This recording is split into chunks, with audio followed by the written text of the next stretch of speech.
Thursday on a Wednesday. It's a Fast Lane on 101 ESPN. I'll be honest. This was one of those days. You all right, Jamie? No, he's not. You unplugged? He came in and moved my damn chair. I was like, just slid my entire something. I went to put my hand down and almost fell over. I'm like, where did my chair go? For no reason whatsoever other than I don't even know why you moved it. You just moved it. I didn't have a chair, Carey. You can't expect me to stand here for 4 hours. You did. You put your stuff on your chair. No, that was the chair that was beside you. That's why I thought. So we have this one chair in the studio, just to let the listeners in. You took it. It's got arms on it. It's such a weird chair. Like Mario likes it, I think, right? Yeah, he says he doesn't sit down, but it's weird. I know. So I always move that arm, the chair with the arms out of the way, and I grab one of these other chairs.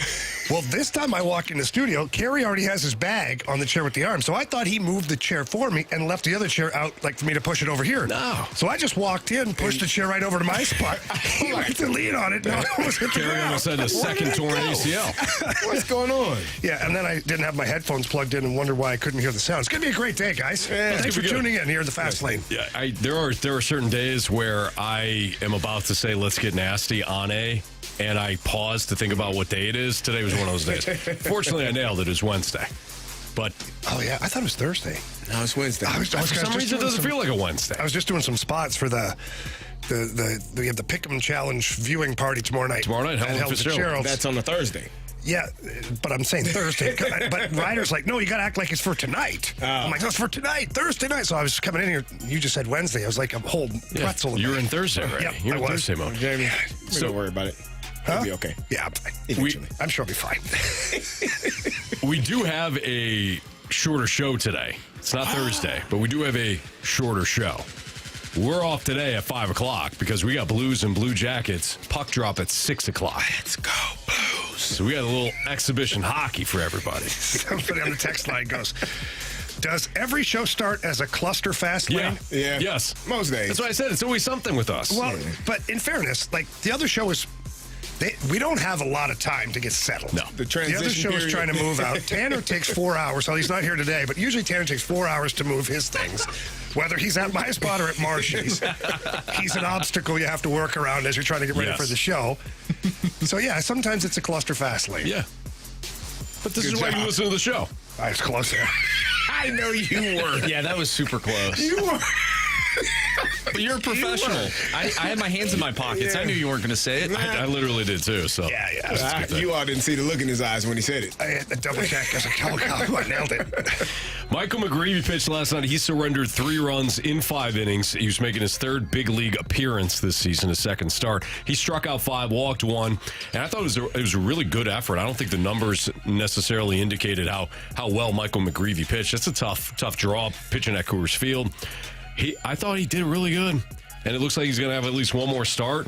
To me, this is somebody you earmark for the rotation next year. You want your rotation to be better than what it was a year ago.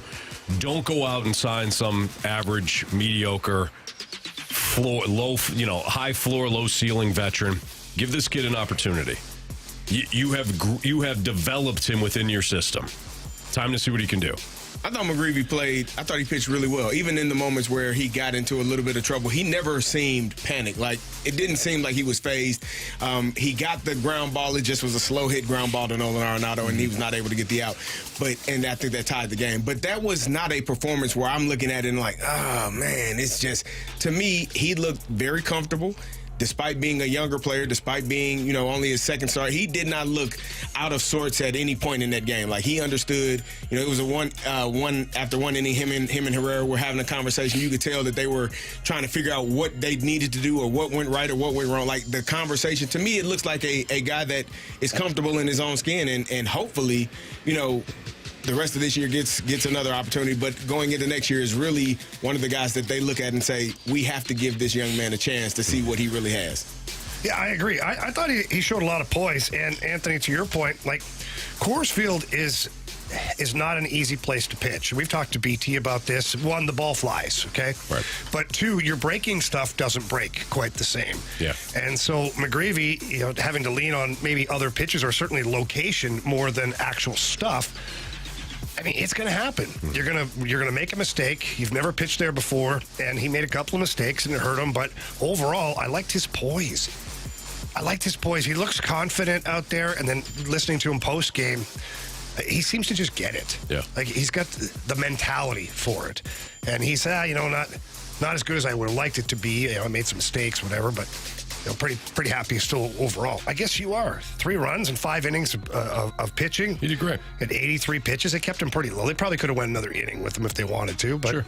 I thought he was good. I'm with you. Yeah, to your point about him being loose too, even that ground ball that Nolan Arenado couldn't grab in time. I mean, he was laughing. Yeah. He's like, you got to be kidding me. Like, he didn't I seem do everything phased, to though. get out of it, and just Right. a weak ground ball doesn't get me out of it. But as a young player, you could get frustrated by that and be like, come on, man. Like, I just made the right pitch. I'm not getting the breaks right now. Come on, Arenado. Do better.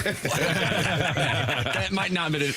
That wasn't him. That was definitely me, though, last night watching the game. I thought he could have McGreevy's like, am I too young, Arenado? Am I too young for you to make a play? But I think he also, he's got a little bit of swing and miss to his game, too. I know he had like 5 strikeouts through 5 innings, but Like James said, the ball doesn't break. It doesn't, but man, he a quiet 5 strikeouts. I think he was averaging at least one an inning, and so Yep. I'm really excited to see what he can do moving forward, because if he looks this good as a young rookie, I can't wait to see what he can do 2-3 years from now. So did you mean to say it that way? What? Like the Cardinals sign some other guys that keep him in Memphis? No, That's what he that meant. wasn't my point. I'm just saying, I Over think the next couple of years. over the next few years, Gotcha. maybe in 3 years, he's like one of those bona fide aces in Major League Baseball. I didn't know if there's a ricochet shot. I mean, honestly, there are things called double entendres. Yeah. Perhaps that, that could be one of them in a sense. Okay, fair enough. Yeah. Masyn Winn also delivered the 2-run home run. Anybody have Masyn Winn last night? I don't think anybody did, right? So he hits a 2. He made that look effortless, too. Man, that kid's good. He is really good. So you had the 2-run home run, you had the 2-run double. All we want to see is some like excitement, some sort of optimism. We know that this is another season, a dud year. They're not going to make the playoffs again. And we talk a lot about vision and direction of the organization. To me, at this point, your vision and your direction is not about your veteran players. It is about your young guys. That's where we're at. You need a new core. And right now, Masyn Winn is the head of that core. And he has had a phenomenal season. And I don't want to be naive about it, because I thought that Jordan Walker had a very good rookie season last year, and we saw him take a step back. But you don't feel like there's holes in Masyn Winn's game, specifically his offensive game, that were there with Jordan Walker, even when he had a good year. This kid looks like the complete package. He does. I mean, I think he's done a really fantastic job. It's been fun to watch. 15 home runs. Who would have thought that was coming? He's got 1 less home run than Nolan Arenado, who was supposed to be, one of your middle of the lineup bats. I think he's been playing fantastic. It's been fun to watch. But I also think this is what happens when you get an opportunity. We're talking about McGreevy. We've talked about Jordan Walker. Give people opportunities to fail. You have to, you don't know. I mean, and there is a lot of failure in baseball. 70% of the time, you're not going to get a hit. 30% of the time, you do. You might be a Hall of Famer. You are going to have some failures at this level, but giving them opportunities, and that's what you've seen from Masyn Winn. We came into the season if he doesn't hit well, we know the defense is going to be sound. Well, he's been one of your best players all year long, probably the best player offensively all season long. I don't know that you would put anyone above him this year. And to say that now in September, if I'd have told you that in April or March or April of this year, you'd be like, this team's going to be terrible. This team's going to be another 20 games under 500 like they were last year. This young man has been playing his butt off, and it is fun to see. And it's because he's been given an opportunity, hasn't had someone looking over his shoulder, wondering if I make a mistake, am I going to be sitting the next day? He's been allowed to grow in that position, grow as a young player, and they're getting the fruits of their labor because he's been doing a great job. Yeah, he's exciting. I mean, he's why you turn on the television right now to watch the Cardinals. Some of the other guys are good, too, but Masyn Winn, you just don't know what you're going to see. Last night, he has the home run. That is electric. He has that 1 double, and then they have that other play where him and Victor Scott are running to the base, back to their own base, and avoiding an out on that play. Those are some of the things I love about youthful sports in general is You're going to see something fun, and you'll see like mistakes or things that happen, and then like the recovery of it. It's fun to watch him play baseball. That's Jamie Rivers, Carey Davis, Andrew Marsh. I'm Anthony Stalter. Speaking of Jamie tomorrow night will be at Helen Fitzgerald's with Learn from the Rizzuto Show. So each week we're battling in the Pick'em Challenge with the Rizzuto Show. Sometimes, though, we get a chance to sit down, watch a little football with people, and we come together with the Rizzuto Show. So you can Learn from the Riz Show and Jamie from our show this Thursday, 6:30 to 8:30. So tomorrow night at Helen Fitzgerald's. You can go watch the Thursday night football game, get signed up for the Point and 101 ESPN giveaways, and enjoy a cold Bud Light. That's this Thursday, tomorrow night, 6:30 to 8:30 with Learn and Jamie Rivers at Helen Fitzgerald's on Lindbergh in Sunset Hills. The Blues may not have a championship caliber roster, but do they have elements of a championship caliber roster? You'll hear something that Drew Bannister said that kind of stood out to us next on 101 ESPN.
Gentlemen, if you are currently using ED meds, stop paying too much for them. I understand the little blue pill and the gummies and all that stuff. Well, get over to the Medicine Shop. They are your destination for cheap ED meds. The Medicine Shop in St. Charles, they've got a generic called Sildenafil for less than $2 a pill. Gentlemen, it is an unbelievable deal. Prescription required, of course. And if you have a crazy schedule, work different hours, travel a lot, maybe you cannot get to the pharmacy for certain things that you need, don't worry about it. The Medicine Shop in St. Charles will come to you. They offer free, discreet shipping and delivery to your home or your workplace. So if that's any medications, medical supplies, if you're a diabetic, any of your diabetic supplies, all of that stuff can be brought right to your front door. I use this program, and I absolutely love it. I also love going into the Medicine Shop in St. Charles. Just a great spot, great people who work there. They take care of everybody who walks through those doors. Any questions that you have, they answer them, and they make sure that you leave there feeling better about yourself, and certainly better than when you went in there. So please get over there and see them. But if not, visit them at stcharles.medicineshop.com. Again, that website, stcharles.medicineshop.com.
the Joseph brothers. One has played with Kucherov and Stamkos, and one has played with Crosby.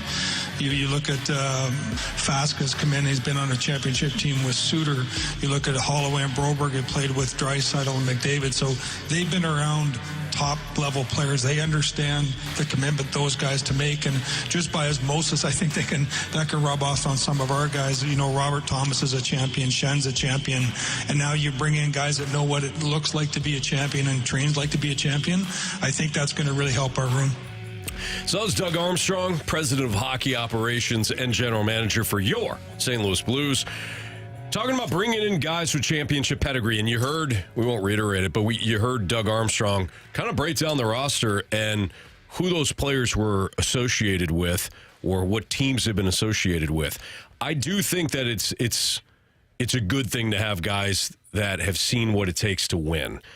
Now, proximity to greatness doesn't make you great, but I do think that if you were part of a team that won a division, won a conference, won a Stanley Cup, you saw what it took to get there. You saw what it took to win. So I do like that the Blues roster is chock full of a lot of those guys. Here's Drew Bannister on the values and standards needing to change for the Blues. This, again, courtesy of Valley Sports Midwest.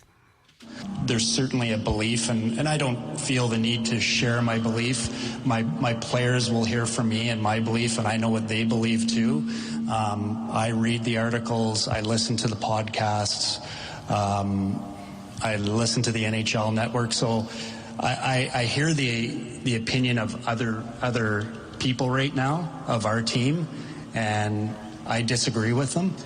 But that's my opinion, and I'm not going to share my opinion. My opinion will be shared with my players, and that will be kept within the four walls and what we believe and what we're going to do. But our values and our standards have to change. You know, if we want to be a playoff team, we have to become a playoff team first, and that's starting with our values and our standards. They have to be higher. I love it. Don't talk about it, be about it. Yep. So I love the way that he said that. Now, Jamie, you've been a part of teams that had no championship pedigree, and you know the challenges that you faced there. Maybe it was a young team. You've also been a part of rosters that were chock full of veteran talent that has won before. One in Detroit, where I think everybody on the roster won at least one Stanley Cup or participated in one. So ultimately, the talent and the coaching is gonna prepare you to win. But what about the experience? How important is it? Well, it's really valuable because how can you ever know how to do something if you haven't tried it once before? It'd be literally like giving you something, someone who's never rode a bike before, like ever in their life, and just giving them a bike and say, okay, go. Have at it. And expect you to win the Tour de France, by the way, by the end of the day. Yeah. You know, like that kind of. So you have to do it. I believe in you. Yeah, you're going to be great. Yeah. I know it. No, there's value in that. And Carey, you know, you played a part. You were part of a championship team, and you were part of a team that expected championships year in and year out. It's very valuable. And what I like about what Doug Armstrong has been able to do is, along with, you know, the Stanley Cup champions that you have as veterans. So you got Brandon Saad, Braden Shen, Oscar Sundqvist, Colton Parayko, Jordan Binnington. Like, these are Stanley Cup champions on your roster. Jordan Kyrou was part of the organization at the time. Robert Thomas, a Stanley Cup champion. But you've added guys like Dylan Holloway, Philip Broberg got one game within winning a Stanley Cup. Ryan Suter, that played in the Stanley Cup championship a while back, and last year was on the Dallas Stars team that was so close to making it again. So those guys also have value there. And you've got some younger guys. Jake Neighbors won a championship in the WHL. Like, it's not the Stanley Cup, but he understands what postseason success looks like and feels like. So this team, although it's gotten much younger in this offseason, still has a ton of that important playoff experience to pull from. And Drew Bannister's right. Like, you cannot be a playoff team until you act like you're a playoff team. Yep. And that's what he's expecting these guys to do. They come into camp this year, and this is why he doesn't want to talk about a retool. This is why he doesn't want to talk about a rebuild. Because he's like, no, we're past that. We're in the now. Right. And this team right now has the capability of getting into the playoffs. And a team that makes the playoffs is not in a retool anymore. They're a competitive hockey team. And so that's why I like what he said there. Yeah, I think having those players that have championship pedigree or have championship experience, it matters. Like you talked about the team that I was on, we won in 2008, but I would say about 60, 70% of those guys had won in 2005. Like that roster was still full of Super Bowl champions. And there's a calming effect of, we've been here before. Like I might have been like panicked, but you got guys that like, it's just football. It's still the same game we're playing, and the same thing with any other sport. So you have guys that understand, and not just the championship moments, not just the playoffs, but the entire season, understanding that it's a long season. You might have some lulls here. You're going to have some peaks and some valleys. Keeping those guys together, I think that helps. And then you got a coach that in his second year, but he has veteran leadership, championship leadership, all of those things tied together. And again, that's why you bring in a guy like Claude Julien as well, because he also, it helps to have it on the ice, but also on the bench, somebody next to you telling you, hey, this is when we went through these moments, this is how we got through them. So I think all of those things, and I think Drew Bannister, one thing I like about him, a few things I like about him, but one thing that I really like about him is his confidence. Like he's not a person that's going to play to the media. I'm sure he reads because he seems to be a very intelligent guy, but doesn't seem to care about what all the other people are saying outside of that building. You can say what you want. You can believe what you want. But I believe we have a team full of guys that have been there, that have done it, and we're going to show some people. We're going to surprise a few people. I think that's the mindset in that building over there. That's leadership, though. Yep. That's what it is. Like when the players, I always talk like employees, when you're in a time of crisis, you look to your boss and you're like, okay, well, what do I do? Because you're relying on them. In sports, you look to the coach. And if your coach is somebody who seems to be squeamish or not really sure of themselves or doesn't have a clear path, then that's where teams go rogue, and that's where teams are not good. Right. We see it in all walks of life. If the leadership in place is not good, not solid, and the employees/players don't believe in that leadership, it's a mess. Yeah. Because then you have a whole bunch of people thinking they're leaders or that they're going to pull in one direction and everybody's pulling in different directions. Right. So that is true, Carey. Drew Bannister, from the moment he got here last year, and this is where I really commend Drew Bannister, is walking into that situation last year where you're losing an iconic head coach in Craig Berube. And not just how good he was as a coach, his presence, all that stuff about him. And Drew Bannister came in, and from the very first moment he walked through those doors, he was sure of himself. Right. Yeah. And he was going to do it his way. Like Frank Sinatra said, he's going to do it his way. And he did. He benched guys. He called guys out, whether publicly or behind closed doors. He had certain expectations, all while trying to earn the trust of Doug Armstrong and the players and even be hired again as no longer the intern, but being the head coach this year coming up. He just did. He didn't care. And I think that's why he's had success at every level that he's coached at. I mean, he won a championship in junior hockey, went to the AHL finals with Springfield 2 years ago, and now he's here in St. Louis, and he's talking about how this is, if you're going to be a playoff team, you got to act like one. There's no doubt that if the players want direction right now and they ask him, he's going to have the answer. Yeah, that's another thing. Just the confidence that he came in with, replacing a Stanley Cup winning coach. Like you never felt like he was ahead of his skis, in front of his skis. You never felt like he was really out of place in doing the things that he was doing. And, oftentimes we often say, well, in order for players to respect, a coach, he had to have played at a high level or he has to. That's not always true. As long as the coach is confident and comfortable in what they're doing, and it doesn't matter if you played at a high level, you might not know anything, or if you didn't play at a high level and you know a lot. As long as you know what you're talking about, who you are, and confident in what you're saying, the players will listen. Now, it helps when you've been in those scenarios. It helps a little bit, but also knowing who that coach is, knowing who you are. I just think he has so much confidence in what he's been doing and how he's been going about his business. I love it. I love what he's doing, and I love what the Blues have done this offseason in preparation for this upcoming season. Well, the one thing, too, that Drew Bannister is aware of is what his team is, right? Yeah. And what I mean by that is if he came in this year and came into training camp and all of a sudden he decided, you know what? We're going to run the Edmonton Oilers power play.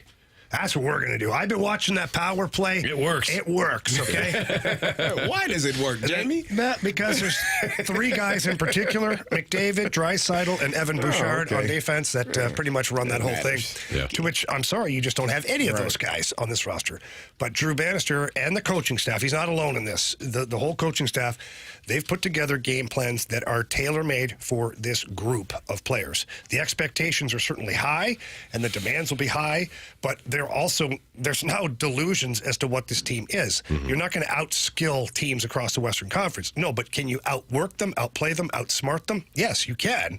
And so that's kind of been the focus here so far this year. That's Jamie Rivers, Carey Davis. I'm Anthony Stalter. Andrew Marsh is what's trending for you next on 101 ESPN.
Jamie Rivers back with you here, joined by Tracy Bibb from the Bibb Agency. Tracy, I was reading up on some things to do with insurance the other day, and I'm noticing that some people are making claims and then losing their coverage after that. That's got to be pretty crazy. Yeah, it's happening a lot in the insurance industry right now. It's what we call a really hard market in the insurance industry. So not only are people seeing a lot of rates because of inflation, because of increase in accidents, because of increase in claims, but what insurance companies are also doing because they are losing a lot of money is they are starting to non-renew people. So they may non-renew you because you've had too many accidents or too many claims on your home, or they may be increasing your deductible, things like that. We are not doing that here at Allstate, so that is a good reason to give us a call. And even if you are one of those people with a claim, that's okay. We can still look at you and help you with your insurance. Yeah, and that's exactly what you need to do is call Tracy and the Bibb Agency. Get yourself a free non-committal quote. That number is 314-328-4260. Again, 314-328-4260. Give Tracy a call. She's going to help you out. She's my insurance agent, takes great care of me and my family, and she'll do the same for you. Tracy, thank you so much. Thanks so much. Go Blues.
101 ESPN Sports Center.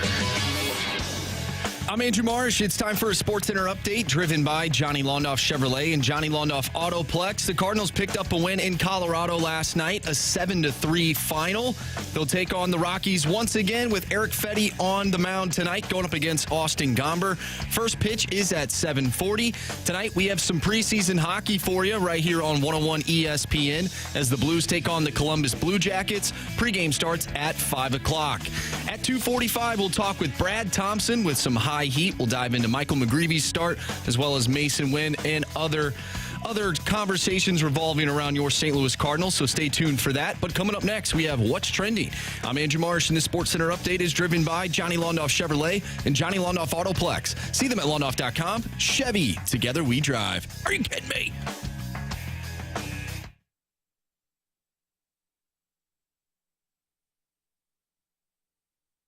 It's time to find out what's going on in the sports world with What's Trending Now. Brought to you by Goodwill. Donate a car and get tickets to the St. Louis Cardinals.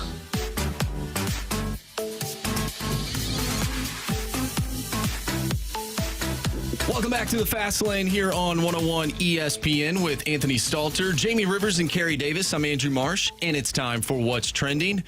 Gentlemen, John Tortorella, I think, has gotten a lot of a bad rep, I'd say, around the NHL, just because of the way he coaches, and I think if you know him as like on a personal level, a lot of players will say that he's a great guy and whatnot. I saw this on Twitter last night. I thought this was awesome. So Guy Gaudreau, who is the father of the late Johnny and Matthew Gaudreau, he was asked to be a part of the Flyers practice the other day, and there was a press conference that John Tortorella had, and I just wanted to play it because I thought this was a really cool moment for not only the Flyers but the Gaudreau family. So I'm going to play this, and then we'll discuss. Yeah. Behind it is I called him and I wanted to know if he wanted to come out. It's pretty close to home here as far as his family and all and what's going on there. He's a coach. First time I met him was today. I never met Johnny and Matt. I never met them in my travels as a coach. But their family's here, horrific situation going on, and he's a coach, and he's done some great work out here with some of the youth out here. And I figured it's perfect just to get him in with us. He was hesitant at first, and we kind of let him go at his timetable, and I think it worked out really well today. I gave him my camp book. We're going to check in next week and see if we can get him out here a couple more times and have him be part of it. I don't want it to be come out here. I want him to be part of it. I think it'll be therapeutic for him to be around us and run some drills. And he's done it before. He's a coach, and it was great. It was great to have him here, and we'll see where it goes. He was giving me that I was yelling at the players to skate harder. He says, "You only have 3 lines out here. How much harder can they go?" And so he's paying attention. So it was good. Yeah, so John Tortorella is often misunderstood sometimes. He's rough around the edges, for sure. Like, there's not a lot of polish in his delivery at any point. Yeah. Like here's exactly what's on my mind. If I'm talking to him just outside the locker room, he's talking to me the same way he's talking to the players, the same way he's talking to the media, the same way he's talking to his kids. Like, that is just what he is. Has he at times been a little bit too overbearing as a coach? Yeah. But he also, this is not the first time John Tortorella has done something like this. Now, this is unique, okay? So this is the first time he's done this particular thing. But he's had Army veterans out there before. He's had wives and children of people who've been killed in the line of duty, whether it's police, fire, like come into locker room, meet and greets, all sorts of. He does all of that on his own. So this one here with Johnny Gaudreau and Matthew Gaudreau both being killed, I mean, just like he said, it's horrific. He reached out to him, said, "Come on up." And to my knowledge, what I think the plan is just kind of have them sporadically throughout the year. Just be a part, like an extension of the coaching staff, come out, do some things, have some fun. And I think what John's trying to do is not, you can't replace family that you've lost. No, right. But he's trying to keep them within the Flyers family and also around all these hockey players, to which, he obviously spent his whole life coaching his 2 young boys. Right. Look, we've all lost somebody. Not to the, I mean, most of us, not to the extent of what the Gaudreau family did. If you can have just a little bit of a distraction, take you away from some of the sadness. The sadness is going to be there no matter what. Yeah. You got to grieve. You got to grieve in your own way. But if you could just be distracted just a little bit, do something you love, I think that's big of what with what Torts did here. Well, just imagine this. You spend your whole, not your whole life, but you have these two boys. And from the moment they're young, they show an interest in hockey. Yeah. And you're a part of their journey. Their whole lives, all the way to the NHL, and the other son got to the American Hockey League and whatnot. Like, you're in it. You're cheering for their teams. You're invested. And now, like, that's gone. So if nothing else, this gives the family, and certainly the father, a new team to root for, watch on a daily basis, root for them at night, cheer them on, know the players, know the guys. Like, it's filling a very small part of the void that has been left, but at least it's doing something positive. No doubt. Yeah, I think that, one of the toughest things is when you do lose family members, people that are close to you, sometimes people forget, like, they go on with their lives, like, and you're still in the middle of, consoling and hurting and, recovering. And to be able to have a moment like this where you're invited and still, like you said, Jamie, to be around the sport that obviously your children loved and your family has probably grown to love and all of those things, still be a part of it. For me, I think that that's amazing. And it's something that, and to be able to, it's not just a one and done type of thing. He's saying we're going to keep him involved. We want to wrap our arms around him and not forget about him. Because again, when you lose people in your life, people are on the outside are so, in that moment, they're there to comfort you and hug you and love on you. But as the days go by, as the weeks go by, as the months go by, you're sitting there by yourself and still trying to, wrap your mind around what took place. And so for this to happen, I think this is an awesome thing, for that family, for the Gaudreau family, and for Tortorella to do that for them. It's amazing. Man, this is just why this is why I love sports. Like, it doesn't matter who you are, where you come from, what you're dealing with in life.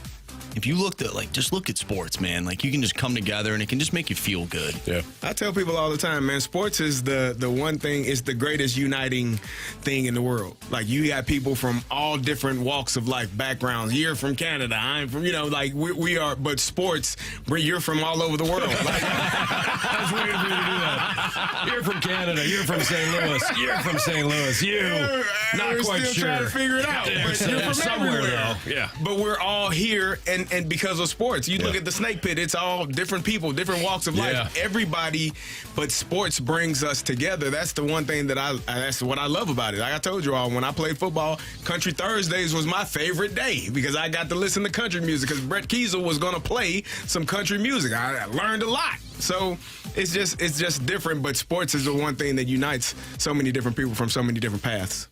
Yeah, by the way, that audio courtesy of NBC Sports Philly. Guys, and I just mentioned it before. That's how I found this clip. But I just love surfing the web here, and I found this interesting interaction between these two Twitter/X users. And this first tweet says, this is from Euro Big Max. Josh Allen being basically an unimaginable success is ruining quarterback prospect analysis for at least a decade. And that tweet was then quoted by Bill DiFilippo saying the two best QBs of this era were a once-in-a-generation developmental outlier and a guy who sat, learned, and got dropped into a situation built to maximize what he could be.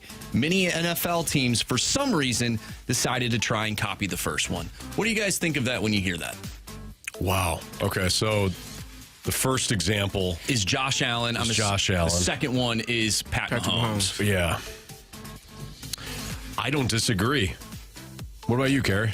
Well, I think you can't copy a person like Josh Allen. He's those people are hard to find. And same thing with Patrick Mahomes. Like, you have to, and this is the part where coaching and developing is so important. Evaluating, recruiting, drafting, whatever route you're going, whatever level you're on, and then developing those players to be successful, because everybody's not going to come perfectly wrapped like a Patrick Mahomes and be ready to play, sit down 1 year, and then you're like, yep, he's ready to roll. Yeah. Josh Allen come in, and the athleticism, the things that he's able to do, the arm talent, like, everyone doesn't have that, but everyone can be good at what they do. So if you're trying to recreate those two things, you're probably missing out tremendously. Like you're going to fail tremendously. And so I think, again, it's about developing. And that's the part where so many coaches, it grinds my gears, really, when I see coaches that are unable to develop players or unwilling to develop players. Like they're just ready, he can't do it. Nah, coach him, idiot. Like, show him how to do it. Teach him. Show him what it looks like when he's having success and what he did wrong. Like, that's your job. Yeah. That's what you're paid to do. But so many of them are unwilling to do that or unable to do that. And so now they're just waiting on the next one to fall in their lap. And you're going to be out of a job, sir. Yeah. Sooner rather than later. Yeah, it never... I never quite understood how NFL teams would look at a quarterback and say, hey, you're going to be our savior. Instead of looking at it and say, we need to build a team around you. Because you can't do... Andrew Luck is the perfect example for me. Because he went into he lacerated spleen, man. They were out there trying to harm him every week, and he was unprotected. Yeah. Like, he was out there, felt like by himself. Once in a generational quarterback. And did not play 10 years. I think, what did he play, 8, 6, 7? Maybe. Yeah. Like, I'm done. And he was unbelievable. He was amazing. Like, so much so, I thought the Colts were primed to win a Super Bowl one year. I'm like, yeah, this is their year. Oh, he's going to be missing 4 weeks. He can't stand up straight. Right. Really? Why not? We didn't invest in the people that supposed to block for him. Yeah. Never built around him. Sound smart. Never understood us. Jamie, you brought up a good point. I'll make this quick because we have BT on the line, or we're going to get BT on the line. But Jamie, you brought up this point about the Oilers power play. Hey, so the Oilers power play. We're going to do that. We're going to be just fine. You don't have the players. But yet, we try to copy things because we saw it work elsewhere without actually looking at what you have. Yeah. What do you have on your roster? What can you do with that roster? You don't have the Oilers roster. You don't have Patrick Mahomes. You don't have Josh Allen. What do you have? What can you maximize with? I've seen other teams do it too. I've seen the 49ers do it. Kyle Shanahan and Purdy. Like, Purdy is not a once-in-a-generational quarterback, but he is maximized now because of Kyle Shanahan. BT is next. We'll chat with him about Michael McGreevy's start and much more about the Cardinals here on 101 ESPN.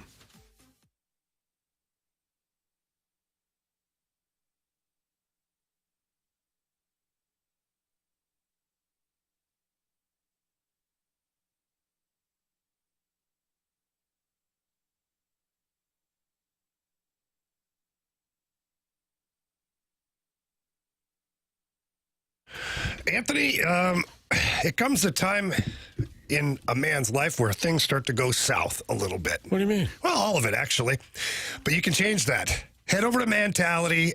They got 2 locations, South County, Chesterfield, and they're there to help you. They're going to talk to you, basically find out what's going on, why you're not feeling the way you should be, and they're going to get you feeling like that man again, hence the word mentality. It makes sense, yeah. So we're not talking about being sick. We're talking about not being at your best, whether you're low on energy, you're irritable, every single time you start a project, maybe you're not focused, you're not motivated, right? Like you just kind of lack that motivation or maybe lack that desire to get something done and do it right. And you had it before, but now you don't. Low testosterone can impact a lot of that. Jamie and I felt it. That's why we went to Mentality, 2 different locations, one in South County, one in Chesterfield. You sit down with their board-certified physicians. They'll go over how you're feeling. They'll draw your blood work. If you are low on testosterone, jump on the program. Because when you're on their program, within weeks, you start to feel better. It's crazy. The desire's back. The motivation's back. Get inside the gym. All of a sudden, the weight's going up a little easier than it was before. Mentality works, Jamie. Yeah, it does. And it's covered by most insurance companies, so there's really no excuse. To learn more about this, or if you have any other information you're looking to find, visit them at lowtusa.com. That's Mentality at lowtusa.com.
Time for some high heat with Brad Thompson. Inside and high. Powered by Scott Lee Heating Company, your preferred Mitsubishi Electric elite contractor. Visit ScottLeeHeating.com and by Rawlings. Visit the all-new Rawlings experience at Westport Plaza today. There's no excuse for Thompson throwing at the head of right. This is High Heat with BT on 101 ESPN.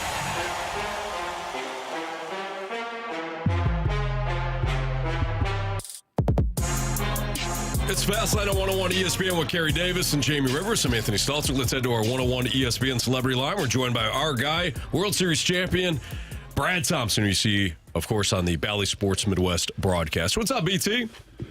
Gentlemen, what's happening? How we doing today? We're doing pretty good. Pretty good. Let's talk a little bit about our guy, Michael McGreevy. What'd you think last night? Tough draw for the kid, but he pitched well. I thought he pitched really well, right? He ended up giving up 3 runs in his 5 innings of work, but I thought that he looked outstanding. I mean, this is a young man where you guys know in that ballpark especially, it would be so easy to get up there and nibble the corners and try to be perfect and be scared, and he wasn't any of those things. He only walked 1 in his 5 innings. I thought he was very aggressive. He was on the ground a lot, and he's shown a lot. Like he talked to the media about his confidence in that, obviously that first outing that you have in the big leagues, when you have an outing like he did, 7 strong, only 1 earned run against the Rangers, your confidence is going to grow. But he feels like he belongs out there. So I like what he was able to do. And, I mean, he's going to be in the mix. I know the Cardinals have a lot of starters under control. We talked about this last week. I think they're going to have to do something to thin out that herd a little bit, and I'm sure they'll want to do something to thin out the finances of that rotation also. So Michael McGreevy might find himself right in the middle of things. And then you've got other young guys, Quinn Matthews being a great example of a guy who just won Minor League Pitcher of the Year. You hope that he's in the mix. And then all of a sudden, maybe you got some young arms in this rotation that are, born and raised in the organization. That's always a beautiful thing. And Andre Palante, obviously one of those guys also. BT, I want to talk to you about another young guy, Masyn Winn. He got his cup of coffee at the end of last season, and I'm not sure what anybody truly expected from him this year. I know we expected great defense, and, if he can chip in offensively, well, that's just a bonus. This guy has been maybe one of your most consistent offensive players throughout the entire season, and he's added some pop to that offense as well. I mean, did anybody really see this kind of offense coming from Masyn Winn? No, I don't think they did. I mean, quite honestly, I think the only one that really expected this kind of offense from Masyn Winn is Masyn Winn. I really do. I think that he had the confidence in himself and then realized at a young age that he had to make some adjustments. That's the hardest thing in any level, is making adjustments, making changes. And he had talked about trying to sell out a little bit too much for power, really trying to drive the baseball, and then realizing he was getting taken advantage of, especially on the outer half of the plate. Well, all of a sudden, he is the second best, or has got the second most hits with 2 strikes in all of baseball, only behind a perennial all-star in Jose Ramirez. And then he can also jump some mistakes like he was able to do in the 3rd inning last night with that 2-run home run, his 15th of the season. Like, this guy just keeps growing. He's got all the confidence in the world, and he's going to just keep getting better and better, and there's going to be more power there. But as long as he stays mentally focused on that, hey, here is my approach. And the idea of having an approach seems so simplistic, but I'm telling you, from watching a lot of baseball, there are so many guys that don't have a freaking approach, like are just up there just hacking. And he has an idea of what he wants to do, and I think that's the biggest thing for him is stick with that. Continue to evolve with that, realize with 2 strikes you can become a different hitter just like he has done, and then the opposition will try to attack you different ways, and that's where some of this power is coming from. BT, a couple of days ago, Wilson Contreras and Nolan Arenado had comments about what they think should take place in the offseason. Do you think those comments will impact the front office and how they will go about their offseason decisions? No, I don't. I don't. I think that everybody wants to win, and everybody wants to do it different ways, right? So I don't think that them just saying, hey, you should go spend money is going to make them go spend money. They have an idea of how they're going to want to attack this offseason, and I don't think it's going to be swayed by a couple of their guys saying something. Now, that being said, I'm sure there will be conversations with both of those guys, just like there were prior to them signing, or in Arenado's case, prior to him actually staying on, keeping it not taking his option and walking away of what direction this ball club is heading, and then conversations of, where do you guys feel like you fit in this? You guys, we talked about this last week about Arenado. If they decide to go young, would they give him the option of, does he want to go somewhere else? Obviously, with the limited no trade, I mean, it would have to be a fit for both ends. But I don't think that it shifts the way that you look at your business model, right? You have to have a plan going forward, and you do want to listen to your guys, and you've invested in your superstars. There's a reason that Nolan Arenado is making the money that he's making. There's a reason that Wilson Contreras is making that sort of cash that he's making. But I don't think that you can run any business by just reacting to what a couple of guys say. Does that make sense? Yeah, it definitely does. They both mentioned that they needed help offensively. Do you believe that they need help? And if so, is that inside the organization, or are they going outside if they are looking for help in the lineup? Yeah, so yes, they need help offensively because, I mean, if you look at pretty much every metric, yeah, they need some help offensively, and their big guys need to be a part of that help offensively. Now, Goldie, a free agent at the end of the year, we don't know what that looks like. We've talked about what you expected Gorman to be, what you expected Walker to be. I truly believe that most of the heavy lifting, I won't say all of it, but most of the getting better, the progress offensively, I think it's going to come internally. And I think it's going to be your young guys getting more of a chance. You're going to run them out there, and you're going to find out if they sink or swim. Because I really don't see them going out there and spending big money in the market. I just don't believe that that's going to be in the cards for them. So you're going to see what some young guys have. Are they able to take those big step forward, kind of like you were hoping for this year for a couple of different guys? And we have seen it. We just talked about Masyn Winn, talked about the year that Alec Burleson has been able to put together. Brendan Donovan is getting better and better throughout the season as this guy is finally healthy, and you love what he has. Lars Nootbaar is showing incredible on-base skills. And I think one of the biggest questions with Newt is he going to get to the point where he needs to even swing a little bit more and be a little bit less selective? But that is a great problem to have with him. The power potential of Walker, like there's a lot of potential, but you need to turn that into tangible at some point. But Carey, I do think that for the most part, it's going to come from within that building. And who knows, that within that building mix could look a lot different come spring training next year. Last thing for our guy, Brad Thompson, here in the Fast Line on 101 ESPN. BT, you mentioned the young players. Have you seen differences this time around with Jordan Walker compared to certainly the start of the year, but even when he first came up, like, are we seeing some tangible evidence that Jordan Walker has fixed some of the issues that has led him to Memphis a couple of times now? No, I don't think so. Like, you're looking at some of the power numbers, and they're there. And he's leading your club in home runs and RBIs. He's got 15 of them. Had a big one last night. How fun was that, actually, to see the kids come through big in the 8th inning?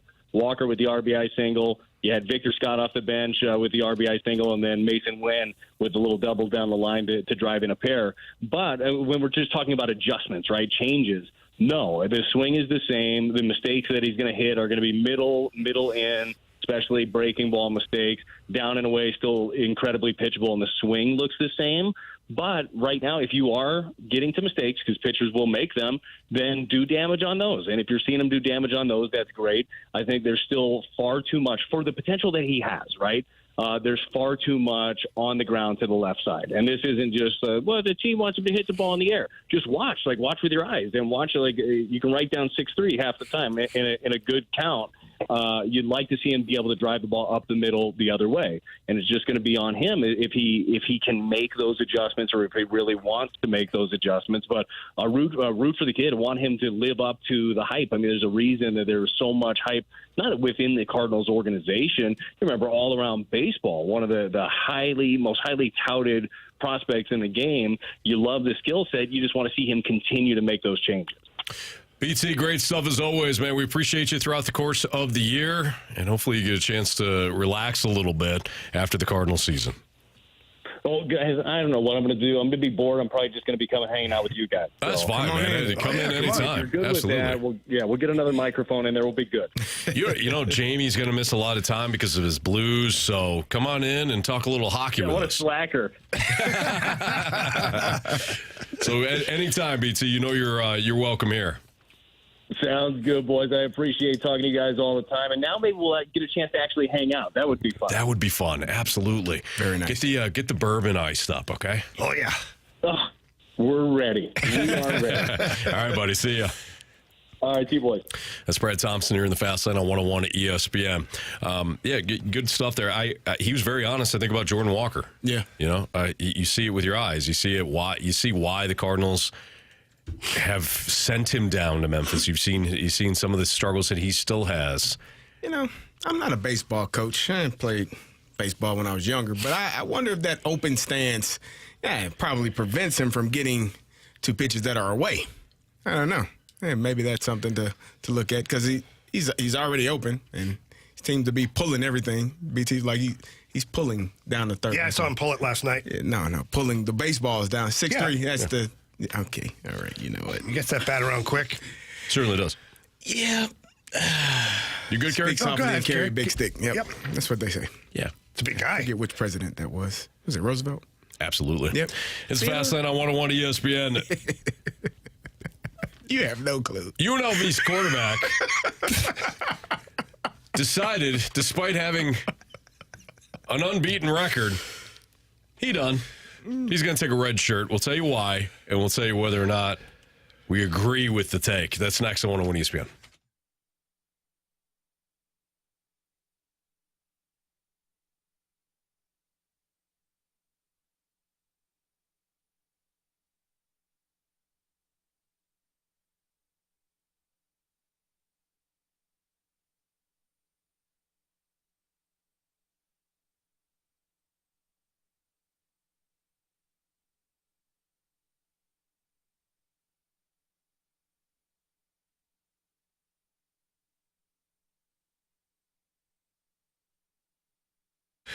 When it comes time to sell your home, you need a reliable, experienced, and trusted agent, and that person is Gloria Liu with Your Home Sold Guaranteed Realty.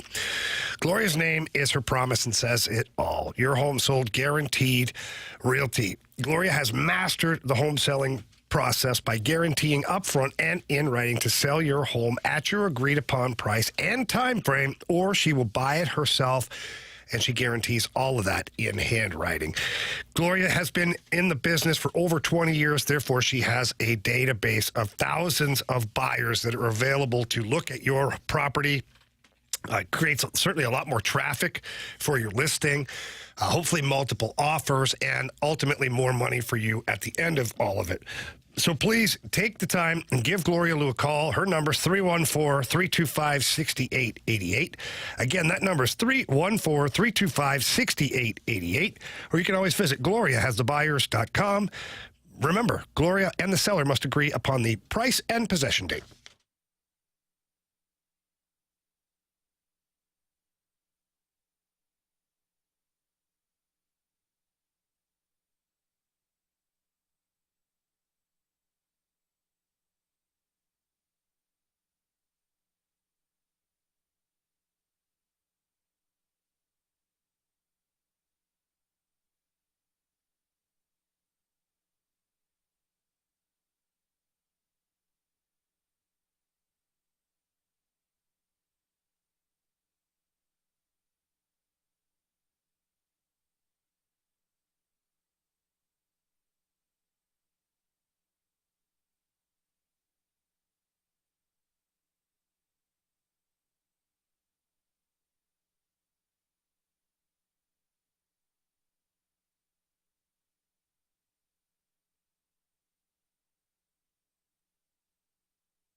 expecting to see this. UNLV's quarterback has decided that he's done. He's going to take a redshirt season. So Matthew Sluka, who has led UNLV to a 4-0 record, including an upset against Kansas, told the team that he will take a redshirt year. And apparently, the situation is because of a NIL dispute. So there's claims that that a UNLV assistant coach promised Sluka $100,000 to verbally commit to UNLV. The payment wasn't made, and then Sluka decided that he was just going to say, hey, if this isn't going to be honored, I'll take the redshirt year. I'm not going to play anymore.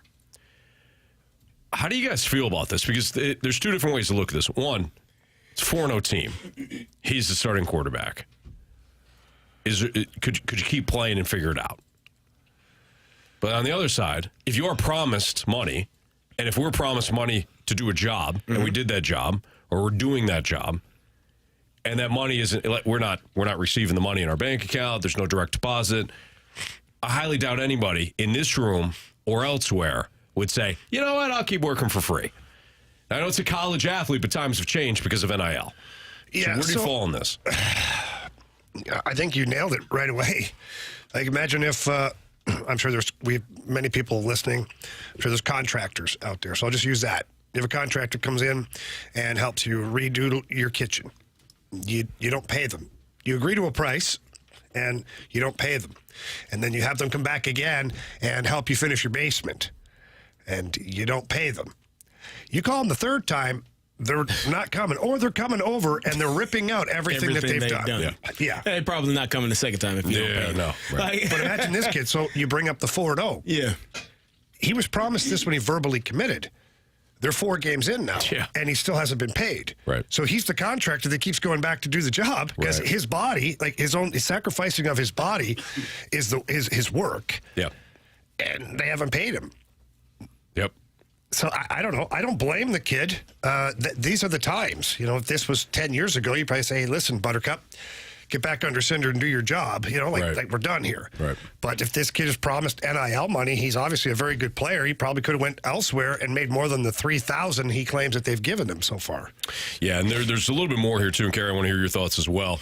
The quarterback's father, Bob Sluka, told ESPN that head coach Barry Odom, former Mizzou head coach, of course, Barry Odom later said in a phone conversation that the offer wasn't valid because it didn't come from him, but rather the offensive coordinator, Brennan Marion, who declined comment to ESPN. UNLV said Wednesday in a statement that Sluka's representatives made financial demands upon the university and its NIL collective in order to continue playing. UNLV Athletics interpreted these demands as a violation of the NCAA pay-for-pay rules, as well as the Nevada state law. UNLV does not engage in such activity, nor does it respond to implied threats. UNLV has honored all previously agreed-upon scholarships for Matthew Sluka. So everybody's kind of like raising their hands here.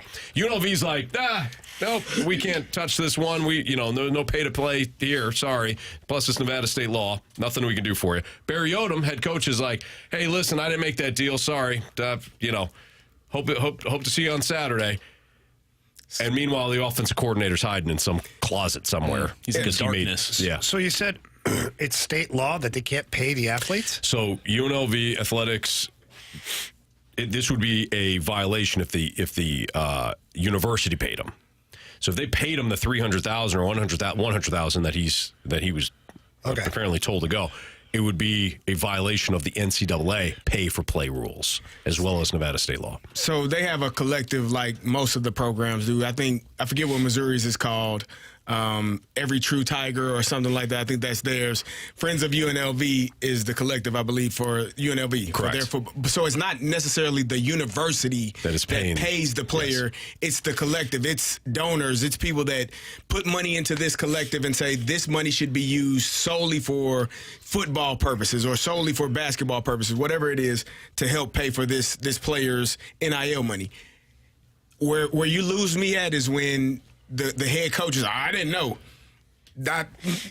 Either you didn't know and you're wrong because you're the head coach And you should know everything that's going on. How the hell we get this guy?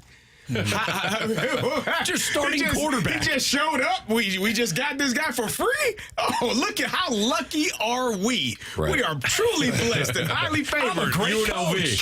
Come on, UNLV man. football program. Seriously. Boy, we are lucky. Probably It's like not. the Jets saying you're lucky. There you go. You're not. It's probably not how that happened. So either you're completely negligent because you don't know, or you're not telling the truth because you do know. Right. One of the two are true. If the OC promises this player X amount of dollars, we're going to get it from the collective, we're going to make this happen, and you're 4 weeks in, and all I got is $3,000 instead of my $100,000 that I was promised when I stepped foot on campus, which is generally how that works. Missouri is one of the only states that allows players, when they sign the letter of intent, to start receiving their money. This is why Missouri has an advantage over a lot of other colleges. Mm-hmm. Everywhere else, you sign the letter of intent, and if you sign in December or if you sign in February and you don't go to campus until June, that's when you start getting paid. He's probably been there since June or July on campus, working out. So this is not I just been playing for 4 weeks. This is, I've been practicing for months and have not received a dime of what you all told me. Yep. Anybody that's listening, that is driving, that is working right now, if your boss says, yeah, we're not going to pay you for the next month, next 2 months, man, don't worry about it. Or you sign a deal that offers you a signing bonus and you never receive said signing bonus, oh, bro, what am I doing? Yeah. I think that's the level of frustration that he's going through. Two things. One, I think the problem is this is a verbal agreement. And he'll know now, hey, let's get this signed. Like, let's get this on paper. But the second thing is he has 1 year of eligibility left. Yeah. So, of course, like, if you're not going to get your money, and this guy is, I mean, he's playing at UNLV. I don't know what his... He probably has some opportunities to play at the next level, especially if you start off the season 4-0 and have been playing as well as they. Now, here's the telltale. If UNLV goes in the trash from here on out, then you can say, oh, yep. And when he hits the transfer portal, again, like you said, getting something in writing, I don't know if it was in writing. I don't know if it was verbally. I don't know if it was via text or email or how that communication went about. But if you are told that you are going to receive X amount of dollars and now all of a sudden you aren't, that's problematic. It is, but at the same time, get everything in writing. Yeah. Like, you can't, like, hey, I promise you. Right. I never said that. Yeah, right. Oh, you misheard me. No, you get it in writing. That's all. Yeah. Yeah, he'll learn from it. I don't know if he'll have any other opportunities. I don't know. He played at Holy Cross, and then he transferred to UNLV. He's a redshirt senior. But, yeah, get it in writing next time, kid, if you're going to transfer again. Yeah. But I think the other aspect of this is, of course, again, UNLV is 4-0. I don't know the last time UNLV was 4-0. Or if they've ever been 4-0. I'm sure they have. Have you ever paid attention to UNLV football? I think that's the real question. No. And why would you? So they're having a really nice season. Wins over Houston, wins over Kansas. And now their starting quarterback said, you know what, I'm out. Because you didn't pay me. Welcome to college football in 2024, gentlemen. And the other thing is, in order to redshirt, he had to do it by a certain, you're allowed X number of games. I don't know if it's 3 or 4 anymore, but I believe it's 4. You're allowed a certain number of games to play. Yeah. And once you hit that number, if you continue to play, your year is done. Like you are now, it's cashed. You are no longer allowed to redshirt. So it was almost like he's probably letting them know, hey, week 1. Come on. Week 2. We're getting a little closer. Like the week Kansas 3. win.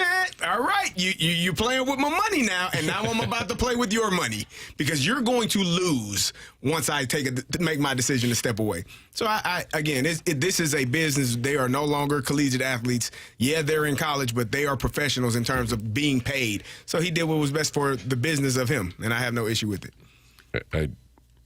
I got no issue with it either. I'm kind of rooting for the backup quarterback, though.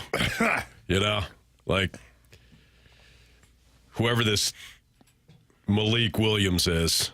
Malik Willis? Williams. Oh. Maybe he's the Andy Dalton of college football now. You know what I mean? The Red Rocket. The Red Rocket. Steps right in, leads UNLV to another victory. Right? No. Okay, fair enough. Let's do 10 bold Blues predictions. 10 bold Blues predictions from our guy, Jeremy Rutherford at The Athletic. How many do we agree with or could see happen? That's next on 101 ESPN.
$3.19. Your time check is brought to you by Clarkson Jewelers, an officially licensed Rolex jeweler. Our guy, Jeremy Rutherford at The Athletic, put together a Blues 10 bold predictions for this upcoming season. I'm going to read them off. Let's discuss whether or not we think there's. I mean, they're bold predictions, right? So they're supposed to be Jamie. Supposed to be bold. Bold. So let's talk about if we could see it happening. All right. Prediction number 1: Jordan Kyrou nets 40 goals, and Thomas hits 100 points. Oh. Yeah, both of those things are achievable. Quite honestly, if Kyrou scores 40, that means Thomas probably got 100 points. That's true. So I like the correlation. Like yep. All right. Pavel Buchnevich is back at wing by November. So somebody would have to emerge as a second line center. That would probably be Dalibor Dvorsky, proving that he's ready. Or is November too early? Or they're looking at Buch and it's not working. Oh, son of a! I went positive. Yeah. You went negative. No, it's a positive getting back on the wing. See how you do that? I like the spin rate on that. But, that was good. He's very good at that. Yeah, I can spin rate. I can see that happening. That's another one that I would do. Carey, you I'll say aye. Aye. Bolduc finishes top 5 in goals. Ooh. Let's see. You got Buch, Thomas, Kyrou. I don't know about that. I heard BK and Ferrario talking about this, and Ferrario talking about Bolduc being a 25 goal scorer plus. And I'm like, let's just tap the brakes a little bit here. So Kyrou scored 31. Yeah. Buch scored 27. Neighbors 27. Saad 26. Thomas 26. So who would he replace? Nobody. I don't think he gets to 20 goals. And if that's the case, then he's not going to beat out any of those guys. Neighbors signs an 8-year contract extension. Ooh. I could see this. Army loves giving out those deals. Does it, depending on what he does this year? He loves the snowman deals. Like a 30-goal season. Guys, 30. I'm going to caution everybody here because just to pump the brakes. I hear so many people talking about Jake Neighbors and 30, 35 goals and this and that. He profiles, quite honestly, to be a 20 to 25 goal scorer, which is fine. Brandon Saad, who's won a Stanley Cup and had a very successful career, profiles as a 20 goal scorer. And guess what? Every year, you get 20 goals from the guy. Right. Like, it's just what he is. Yeah. I think Jake Neighbors is a 20 to 25 goal scorer. Could he potentially eclipse that at some point? Yeah, of course he can, depending on how the power play works and where he plays in the lineup. But I just caution people to not expect too much. Ivan Barbashev had that one season where he scored, 27 goals. And everybody thought, it's a 30-goal scorer. Yeah. And the market went back to being normal the following year and subsequent years after that to show that he's not a 25, 27-goal scorer. He's like a 15 to 20-goal scorer. Mm-hmm. So this year, coming up, as much as I love Jake Neighbors, and trust me, I do, I think the world of him. And does he have the potential to score, upwards of 30 goals? He does. But is that something that the people here should be expecting? No. Just let him be that great all-around player that he is. Yeah. But the 8-year contract extension, that's a tough one. I think it's early for that. I think it's a little too early for that. All right. Jamie doesn't want to see the kid get paid. Dvorsky. No, it's not me. I just say I'm doing my Army thinking. Got it. Dvorsky plays fewer than 15 NHL games. Yeah, I can see that. Broberg stays on the second D pair all season. Well, I don't think that'll be all season because I think you'll have moments where he's paired with Parayko at times, whether it's just because they want to see what it looks like, or that maybe Nick Leddy's got some bumps and bruises, or maybe he's not in the lineup. So I don't think he'll be the whole season just partnered on the second pairing. I think you'll see a lot of different spots where Broberg's going to get an opportunity to play. This jumped on me. It toggled, guys. Uh-oh. It toggled on me. Perunovic unseats Suter in the starting lineup. Nope. Not seeing that one. I'm having a hard time seeing that one right now. Blues will sweep the Sharks season series. Yeah! I say no. Couldn't beat them last year. I think it'll happen this year. Anthony's San Jose Sharks. Couldn't beat them last year. Couldn't get it done. Sharks, worst roster in the NHL by far. Man, they have some of the best uniforms, though. They certainly love do. Those sweaters. And that and the SAP Arena, SAP Center. The Shark Tank. Yeah. Well, it's your favorite place. It's awesome. Never been there. Looks cool. It's I think it looks super boring, actually. What's that? The SAP Center. It's not. It's not boring? It used to be one of the hardest places to play. It's like a giant tin can, honestly. And when they were good, playing against that team, they were big, they were good, they were tough. Like the first period, it felt like they had 10 players on the ice. So it's like you're skating around, you can't find an inch of ice anywhere. The crowd's like, they're banging on the glass or like hanging off the rafter. The sound is bouncing off these metal walls. Sharkhead. Yeah, it was not a great place to play. I'm not talking about like the atmosphere. I'm talking about like the aesthetic of the arena. Like it just looks. If there's no people in there, it looks super boring. It looks like a penitentiary. Yeah, I don't think it looks cool. And blacks, and you're like, That's what you want when you're the visiting team. You want the visiting team to feel uncomfortable. Oh yeah, they make them uncomfortable, then they don't play the best game. They come in and it's all nice, and this, spread everywhere. You got food and they'll eat out after the game. Give those guys nothing. Give them some crackers and water and let them figure it out. Do you guys think that when teams build their stadiums that they account for like how sound will bounce off certain walls and stuff? Like I find that really interesting. Yeah, I would tell you there's a stadium in Minnesota that used to pump in sound. Oh yeah, Golden Gophers first down. It was it's not that many people here. Where is this? Where is this loud? This is loud in here. No, I'm not a fan of that. Another Golden Gophers first down. It was so loud. There's nobody here, sir. Why is it so loud in here? You probably didn't have to hear it that many times, though. No, this was when they were good. They had Marion Barber and they had Lawrence Maroney, and they had some guys that could run the football. They didn't need to pass. When I played in Montreal, the Bell Center, it's like that loud. Like they had 21,000 in there, and they're loud. But like there was a time, like one game, I'm like, our crowd is really loud tonight. And so anyways, I found out like later on, a couple days later, they have microphones that hang down from the ceiling. Wow. And it's really the crowd. It's not being pumped in. Maybe that's what it is. But they're what do you call that? They're like reverberating throughout the arena. So as the crowd gets loud, the microphones pick it up and they put it out through the speakers too. That's cool. So it feels like there's 100,000 people there screaming. It's pretty wild. Meanwhile, there's like one guy in section 308. It's really loud. Really loud. They put that in there. I know what you're saying though, Marsh. There's some like baseball stadiums that are shown on TV that I'm like, I don't like anything about it. Like the Dodgers Stadium, I know that everybody's like, oh, Chavez Ravine, that's incredible. But I hate the light color seats. It looks so dumb. It looks dingy. Like the light blue on the wall. It doesn't match the Dodgers. I think it's supposed to be some like beach vibe or something. I read one time. It looks awful. Like Dodger Stadium to me looks horrible. Tear it down. Rip it down. You know what I mean? They should tear their team down too. They should tear the team down. Start over. Because they're going to get bounced in the first round. You heard it here first. Ooh. Text line helping me out. Amplified is the word. Amplified. Yeah. Thank you, text line. Yeah.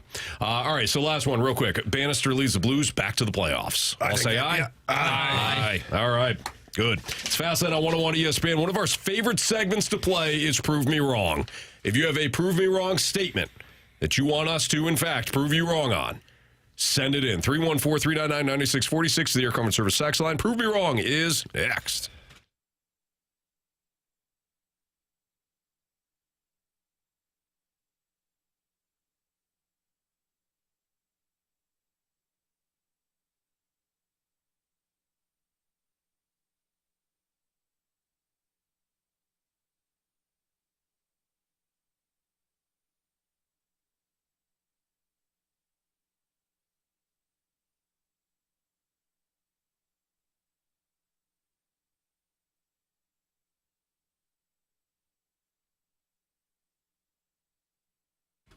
Always enjoy going down to the West Clubhouse of the Missouri Athletic Club. In fact, I like both. I love the downtown spot, too. Downtown's perfect for a lot of the events they have. They have different speaker series each month or every other month. But when it comes to the West Clubhouse, I love going down there, seeing the people that I know, and I always enjoy talking to them about what's going on in their world, business-wise, personal-wise. I get my workout in. I love using the business center there, too. When the summertime rolls around, whether it's using the pool or signing the kids up for various classes, the Missouri Athletic Club is perfect for our family, too. That's my MAC, Missouri Athletic Club.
101 ESPN Sports Center.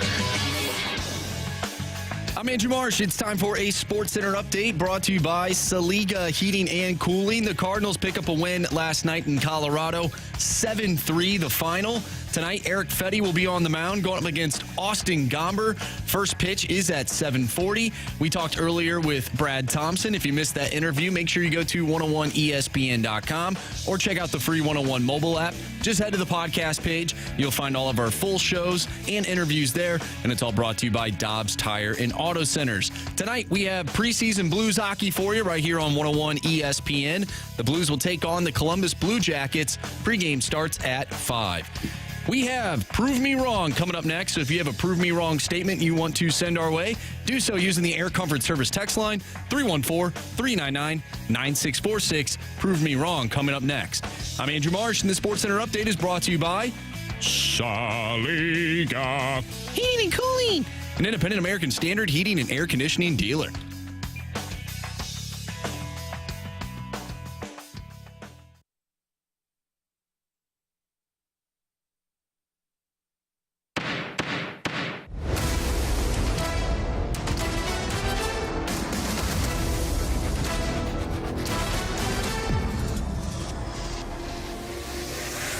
Prove me wrong, kids. Prove me wrong.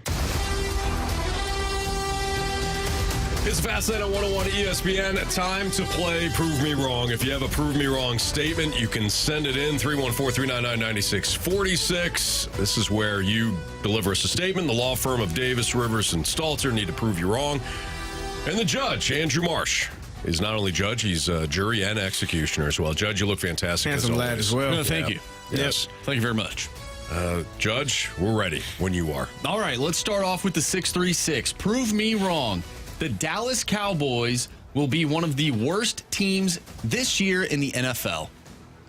Have you heard of, the Carolina Panthers with Bryce Young, when he decides to get back under center, they're going to be pretty bad. And, you know, there are so many other teams. They got Dak Prescott. They got CeeDee Lamb. They'll figure it out. They got Diggs at corner. They got Micah Parsons coming off of the edge. They will not be the worst team in the NFL. Like, they will be a pretty good team once they figure some things out. And you know what? It starts tomorrow. Starts tomorrow night. They'll get things rolling. You paid Dak how much? $60 million a year? Not to do anything other than be an elite quarterback, which he will be, because that's what he's paid to do. And CeeDee Lamb and those guys get going. Brandon Cooks, the Cowboys are fine. Hold your horses. Don't panic. Don't worry.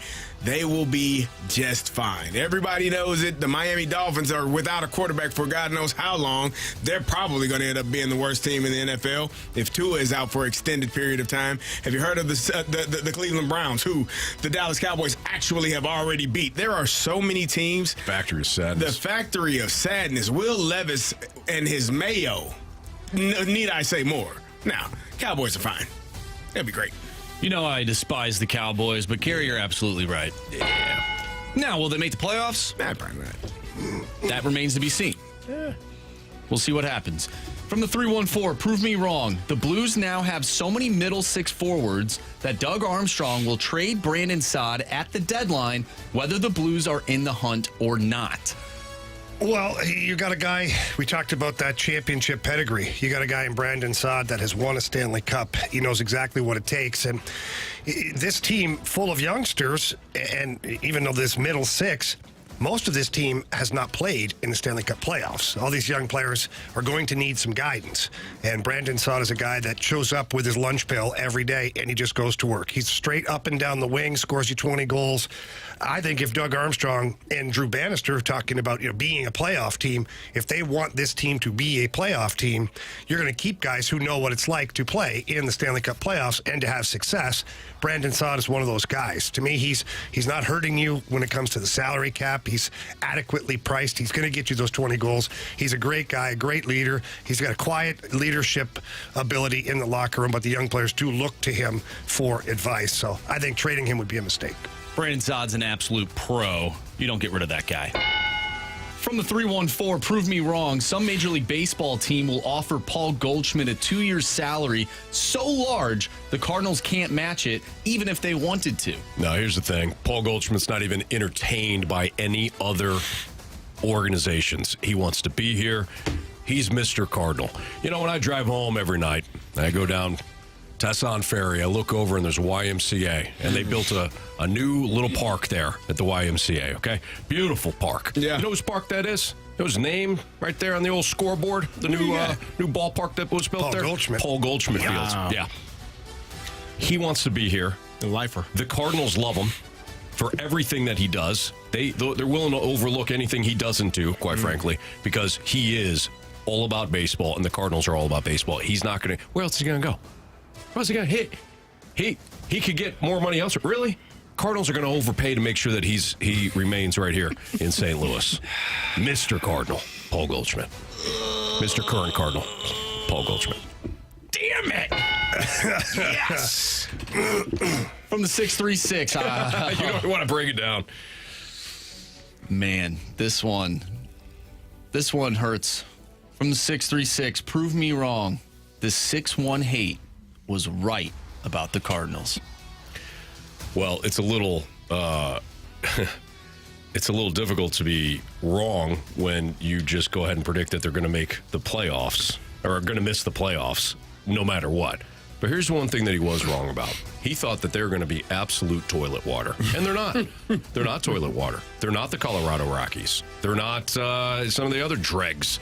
The Washington Nationals, right? Chicago White Sox. The Chicago White Sox, the ultimate dregs of Major League Baseball. So while the 618 was certainly right about the Cardinals missing the playoffs, that was such a wide net. If you really break down what he was saying, and that the Cardinals are absolute trash that won't win anything, well, in that case, he was wrong, because they're an average team. So the Cardinals proved the 618 wrong, that they can be more than trash. They're merely average. I'm just reading what the text said. Anthony, that was a valiant effort. But I gotta give you the X. I think the 6-1 hate was right, at least for now. We'll see what happens next year. Well, just predict that they won't make the playoffs again. Well, maybe they'll prove them wrong next year, and we can Oh, Judge, you know that won't happen. We'll come back to this next year. Fair. From the 314, prove me wrong. Boston should have traded Jeremy Swayman at the draft instead of signed Ullmark. Well, you've got Swayman, who's younger than Ullmark, and last year when you had any type of playoff success, it was with Swayman. In fact, every time you went to Ullmark, you lost those games. So you knew right away that Swayman is your guy for the future. You're not trading that guy. You get more years out of him, better performance right now. His trajectory still, he's trending upward. Whereas I think Ullmark has hit his ceiling, and he's a good goalie, don't get me wrong. He'll do great in Ottawa, but the Bruins picked the right guy in Swayman to keep around, and now they're still working on a contract extension. It'll be about 8 years. I don't know what the number will be, but Bruins, in my opinion, picked the right guy in Jeremy Swayman. No, I think they've completely fumbled the bag when it comes to Jeremy Swayman. Yeah. But he's the guy for him. From the 618, prove me wrong. If players can redshirt themselves, they have too much power, and that rule will change very soon. They can't be fined, so they should not be able to redshirt themselves. Well, no, I think you are. It's your body. You are able to. If you're unable to play or unwilling to play, no one can force you to do anything. I think, he made a decision. The interesting part for me is whether or not he still continues to practice with the team. Does he still stay around for that? Or is he just saying, I don't want to be a part of this at all?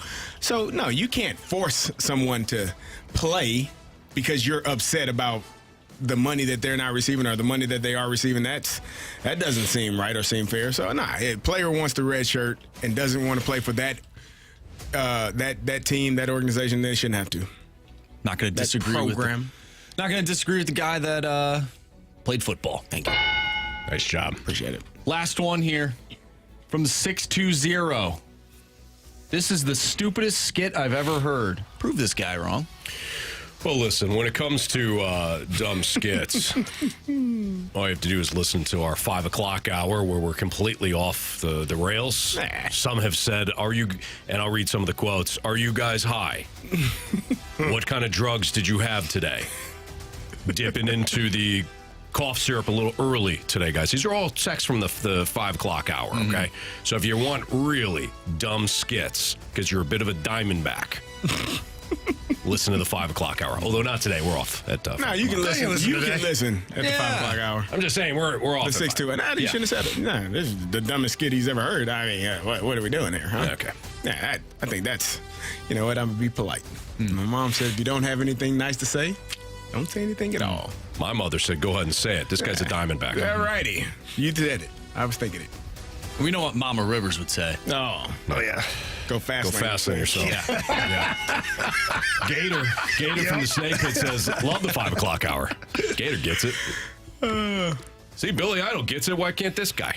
That's a good point. Yeah. All right. This Fast Lane on 101 ESPN. No, we appreciate all our listeners. Except for that guy. Do the Pirates continue to be one of the worst? I'm joking. I'm kidding. All right, nobody's safe. He gets it.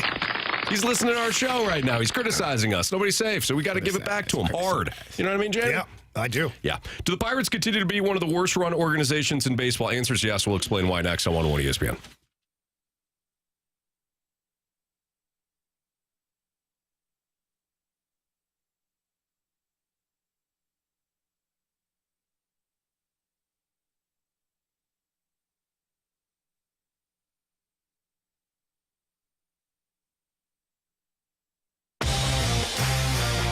If you're looking for new windows, try my friends over at Window World. They are simply the best for less. And they're also the preferred window of your St. Louis Blues. So whatever your renovation is, maybe your home is older and you're trying to put more modern windows in there, or maybe you're trying to change the look of something or the efficiency, Window World windows are ranked number 1 in number of windows sold in the country by Qualified Remodeler magazine. They use a double-strength glass that gives it a strength not commonly used or found in replacement windows. I know this because I stood on a window in the showroom and it did not break, and therefore you're limiting the breakage and you're also increasing the efficiency. Those windows are awesome. They keep that hot air out in the summer and that cold air out in the wintertime. And all of that brought to you by my friends over at Window World. And right now, they are still offering up to 36 months, same as cash financing with approved credit. And all you have to do is pick up the phone and give them a call. But when you call them, please tell them that Jamie Rivers from 101 ESPN sent you in there. They'll qualify you right away for 4 Blues tickets to an upcoming game. And that phone number is 314-993-1800. That's 314-993-1800. Or you can visit them at windowworldstlouis.com.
didn't like our Prove Me Wrong skit, hold our beer, because it's time to play a lineup game here on 101 ESPN.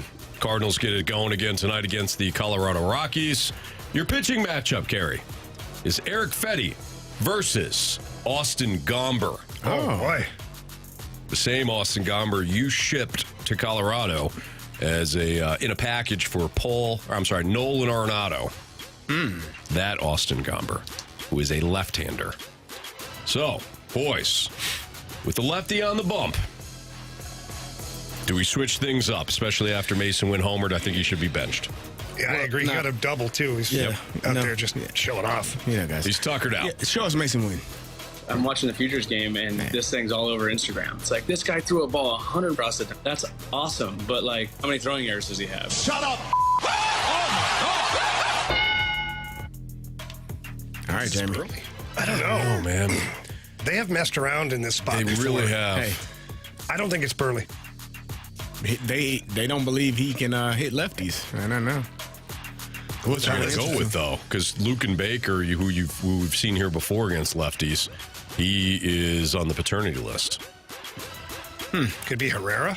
Could be, but I doubt it. I just don't think it's Burley. I agree with you, but Sajasi hasn't played much. No. Go with Burley. Yeah. Go for it. Oh, well, no, you don't think it is, so I don't. you go for it. I don't either. Oh, well, what are we doing here, guys? Carey's just trying to rush us through this. I would never rush you, Jamie. I don't know why you're doing Take your that. time. It's better that way. You're right, Carey. Yep. I think I will. All right. Could Goldie get bumped up here? No. Sure. Man, what do we have? Like 7 games left? Who's keeping count? Who knows? What are we, 6? 5? Walker? No. I would like to see Jordan Donovan? Walker. Could be. Well, that's a lefty, though. It is. Why not just go with Burley? Because Burley can't hit lefties. You want me to do it? Yeah, do it. Yeah, I want you to show sign us first. Alec Burleson. You're wrong. There it is. Carey. You guys. I didn't know you were doing that. I didn't know you were doing that What did you either. think I was doing? I thought you were doing Donovan. Yeah. I did. I would have said Donovan. Show us Okay, Brendan same Donovan. Donnie.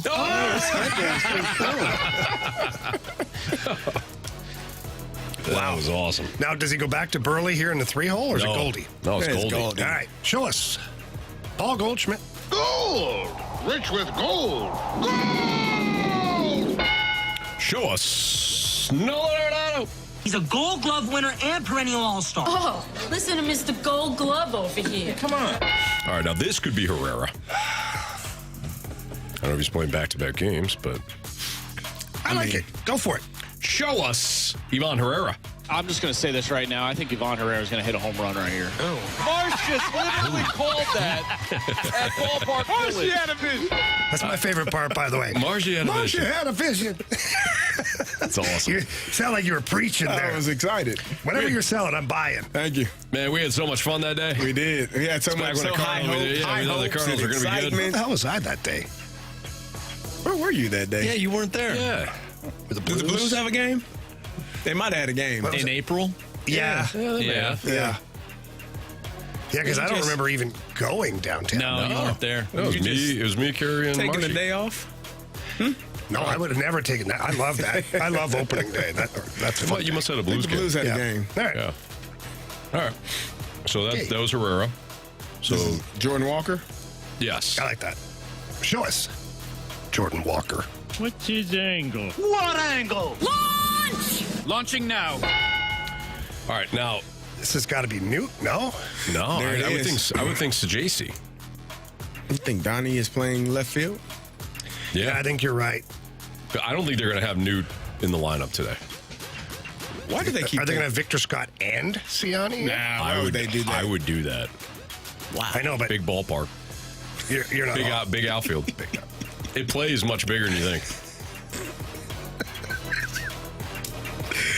I Makes didn't know too you were much going sense. to add park on the end of that. Yeah. I just, big ballpark.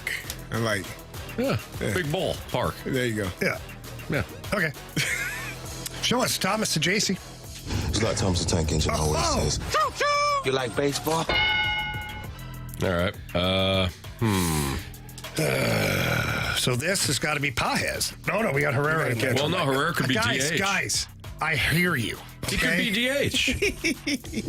All right, hold on here. What position are you missing? Here, you got yes. first base, third So base. JC second. We're missing two outfielders. Right, third, first. So this is Walker. No, because Donovan's in left. Donovan is left. Is this Walker? This is Pajes. Oh, no, Walker's already in there. I just read that, Carey. I saw that, okay? This is Pedro Pajes because Herrera could be the DH. I don't think he's catching both games or back-to-back games. Or maybe Pajes and then Ciani or Scott. I don't think it's Pajes. Okay. Maybe Goldie has got a day off and somebody's. Goldie's already in the lineup. I'm saying from playing first base. Oh. Got that part. Well, I just said the same thing. You did. Okay. I don't like both catchers in the game at the same time. Doesn't make a lot of sense to me. Who do you? I hear who you don't Matt like. Carpenter. No, he's you a don't lefty. like my choice. Who's Who left? do you guys Who's on like? the bench? Nobody. Nobody. Newt. So maybe it's Scott, Ciani. I don't know what the hell this is. Go ahead. It might be Pajes. You got me a righty. Pages. You mother fast lane. I don't think it's not Pages. I don't like two catchers. And then you just snake it? He does that from time to time. And you just snake it from me? Yeah. Watch out. 'Cause I'll do it. Yeah, clearly. Clearly. All right, this has got to be Ciani here or Victor Scott? Go for it. Victor. It's your lineup game. Ciani. I think it's Ciani. I think it's Victor And then Scott. they'll bring Jerk somebody muffin. in to play right field when they get tired of watching Jordan Walker in the seventh inning when they're up I by think it's 8. Victor Scott. Go ahead. Show us. Victor Scott. Sorry, guys. Show us. Michael, Superbad, Ciani. Michael. Went out on a limb. Michael's right, man. You're not Michael Phelps. You're Michael Cera. All right, run it, Marsh. All right, leading off the shortstop, Masyn Winn, batting second in left field, Brendan Donovan. Batting third, first baseman, Paul Goldschmidt. Your cleanup hitter, third baseman, Nolan Arenado. Batting fifth, the DH, Ivan Herrera. Batting sixth in right field, Jordan Walker. Batting seventh, second baseman, Thomas Sajasi. Catching, batting eighth, is Pedro Pajes. And batting ninth in center field, Michael Ciani.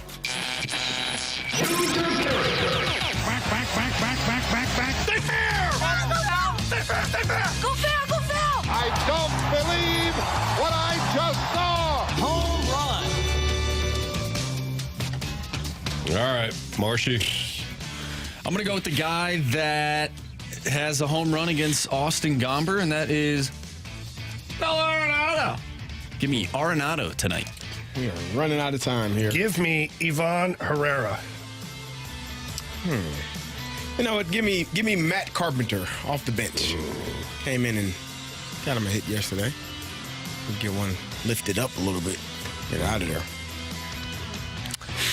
Yeah, I don't know.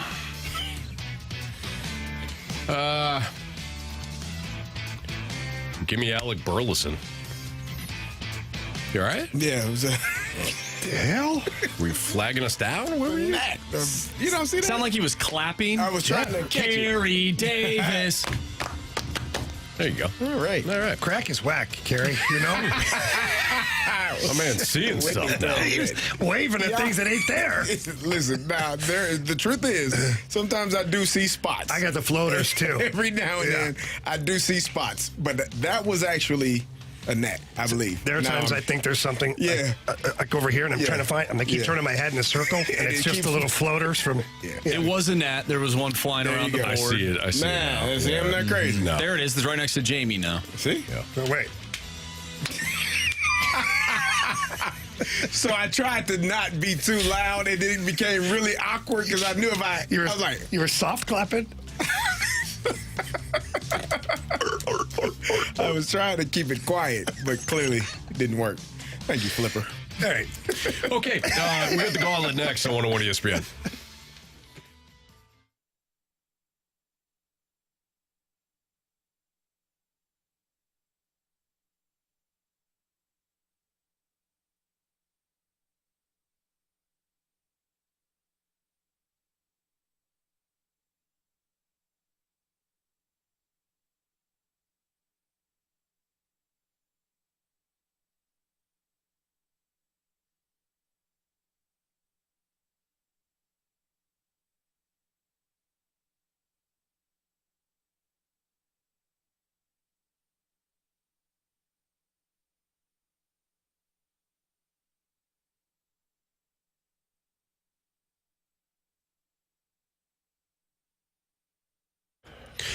Hey, Jamie, when it comes to working with our guy Stewie, you actually know all too well what it's like to work with him. Recently, as you're trying to purchase a home, you called Stewie. Why? Because you know that he has helped so many people here in the St. Louis area. It's why he got into the business. So if you are searching for a home, you need a home loan, ask Stewie about his bagel loan, because the bagel loan has been such a great feature, a great program for so many people, Jamie. Yeah, it's unbelievable. There's no underwriting fees, no appraisal fees, no title fees, no lender fees, no closing costs. I know this because Stewie applied the bagel loan to my home purchase, and I received all those benefits as well. And I can tell you this, working with Stewie and his staff has been amazing.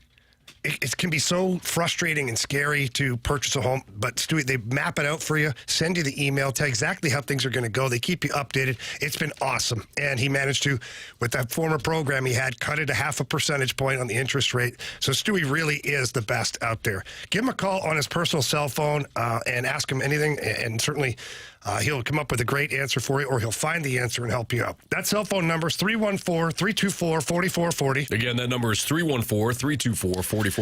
Call him, text him, anytime, any day. Doesn't matter. Stewie's going to help you out. If you can't remember that number, what can you do? You can always Google the bagel loan. NMLS number 226715.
Four warriors, four categories, one challenger.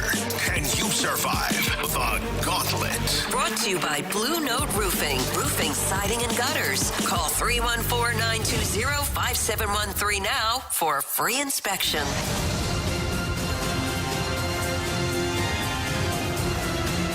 It's Fastlane on 101 ESPN with Carey Davis and Jamie Rivers and Andrew Marsh and Anthony Stalter. And we have our guy, Tim, on the line right now. What's up, Tim? How's it going? Good. You ready to rock and roll? I'm ready. All right. Have you played in the Gauntlet? No, I have not. Okay. All right. Well, congratulations on getting in. Welcome in. Would you like to take on Marsh, Carey, Jamie, or me? Let's take on Jamie. Oh. All righty. Wow. All right, Tim. You were just remarking that you haven't played in a while. Yeah, it's been a while. Tim must have heard. Well, he's ready for you, so get in the cone of silence. Good luck, Tim. Get out of here. Thank you. All right. Go ahead and tell Marsh to spin that wheel. Marsh, spin that wheel. What are you hoping for, Tim? Anything but hockey. Oh. Anything but hockey. Carey, you see the wheel. Marsh, you see the wheel. Marsh's got a bad expression on his face. Carey We just say dropped his this head. all the time. The wheel listens, and what you don't want is generally what you do get. It's hockey. Okay. Yikes. All right. Marsh, He's going to hand out the cone of silence. He's going to hand out the launch codes to us. Thank you, Marsh. Tim, each question is worth 2 points unless you ask for the options, and then those questions become worth 1 point. Are you ready? I'm ready. All right. Question 1. Which team scored the most goals in the NHL last season? Most goals? Let's see. Boston. Give me Florida Panthers. Final answer? Final answer. Question number 2. The Pittsburgh Penguins drafted Sidney Crosby number 1 overall in what year's draft? Let me get the option. Is it 2004, 2005, or 2006? 2005. Final answer. Question number 3. In that same draft, the Blues drafted TJ Oshie and which other notable Blue in the 5th round? Here's a hint. This player has played with the Blues, Penguins, Golden Knights, Rangers, Wild, and Maple Leafs.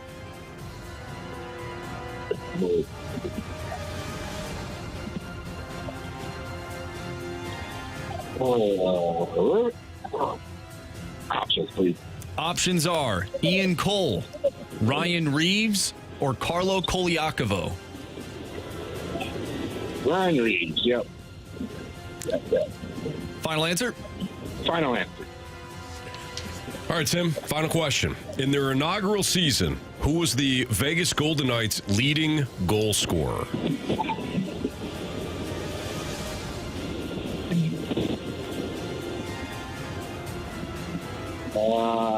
Let me get the option, please. Jonathan Marchessault, Eric Holla, or William Karlsson? Ooh, Karlsson or Marchessault. Let's go Marchessault. Final answer. All right, let's bring back Jamie from the Cone of Silence. Tim, how you feeling? Oh, boy. Well, that was nice. All right. Hey, you never know with Jamie. You never know with Jamie. Jamie's got a little bit of a strut going right now. He looks confident, focused. but you never know. Yeah, he looks focused. Slightly confused, but how'd my guy Tim do? Pack a lunch, Jamie. Okay. Jamie, your category is hockey. Oh, boy. Are you ready? I hope so. Question 1. Which team scored the most goals in the NHL last season? That's a really good question. Which team scored the most goals? You'd think it'd be the Edmonton Oilers, or was it the Toronto Maple Leafs? Carolina scored a lot of goals, too. It's pretty good players. I feel like I'm going to shoot my shot on this one. I'll go with the Carolina Hurricanes. Final answer. All right. Question number 2. The Pittsburgh Penguins drafted Sidney Crosby number 1 overall in what year's draft? Oh, wow. Let's see here. 7. Ooh. Give me the options. Is it 2004, 2005, or 2006? 2005. Final answer. Question number 3. In that same draft, the Blues drafted TJ Oshie and which other notable Blue in the 5th round? Here's a hint. This player has played with the Blues, Penguins, Golden Knights, Rangers, Wild, and Maple Leafs. Ryan Reeves. Final answer.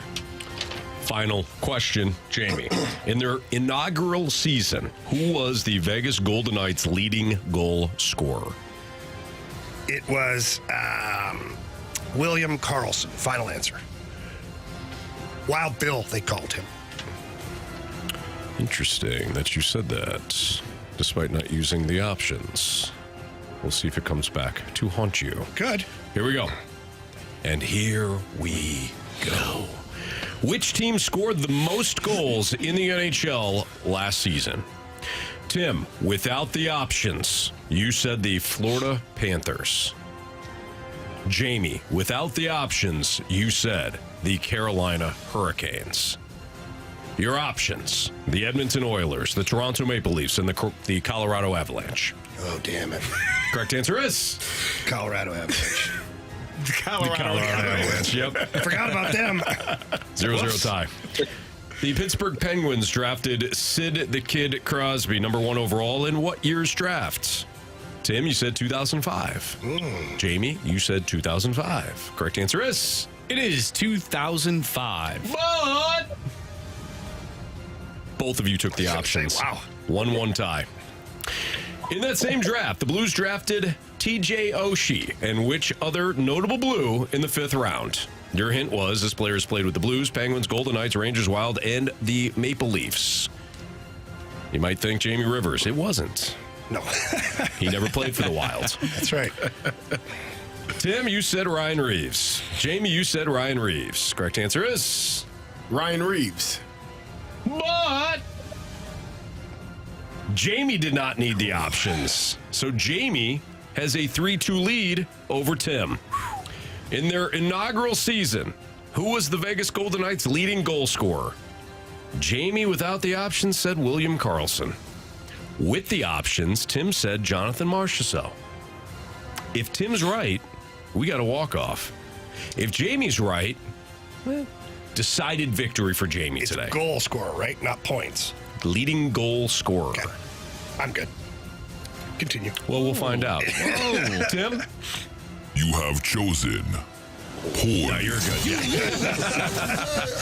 The answer was William Karlsson. Jamie collected 2 points on that one, giving him 5 to Tim's 2. Tim, I'm sorry, man. I know you didn't want hockey. You said anything but hockey. Damn wheel struck again. But we appreciate you playing. We appreciate you listening. I was just happy to get 2. Hey, you did well, man. Yeah, 2 out of 4 for sure. Good job, Tim. Good job, Tim. Thanks. Thank you. And good job, Jamie. Good work, man. Hadn't played in a while? I'm playing a while. Got a dub? I was a little worried at that last question because when you said, and without the options. Did I do an Anthony Stalter and just not really listen to what the you know what you do. Fast lane was that all? Carey, you know he does. I do. He does it all the time. I do it too. Hey, you're not alone. I do it. Do you think if question number 3 didn't have the hint of Ryan Reeves playing for all those teams, do you think you would have got it? No. Yeah, when I saw him light up when you named all the teams, you're like, oh, okay. Somebody in the Snake Pit said, this is one hell of a hint. I agree. That's one hell of a hint. Yeah. Yeah, it was. Otherwise, I don't remember drafts at all. A 5th rounder that year. It's tough without the hint, too, though, right? Like 5th round. Like, okay. Yeah, it's not like first round. Dark. Pick. Right. All right, good job, Jamie. Thank you. It's Fastlane on 101 ESPN. We did not get into the Pirates and how they continue to be just a miserable organization, not just on the field either. That's next on 101 ESPN.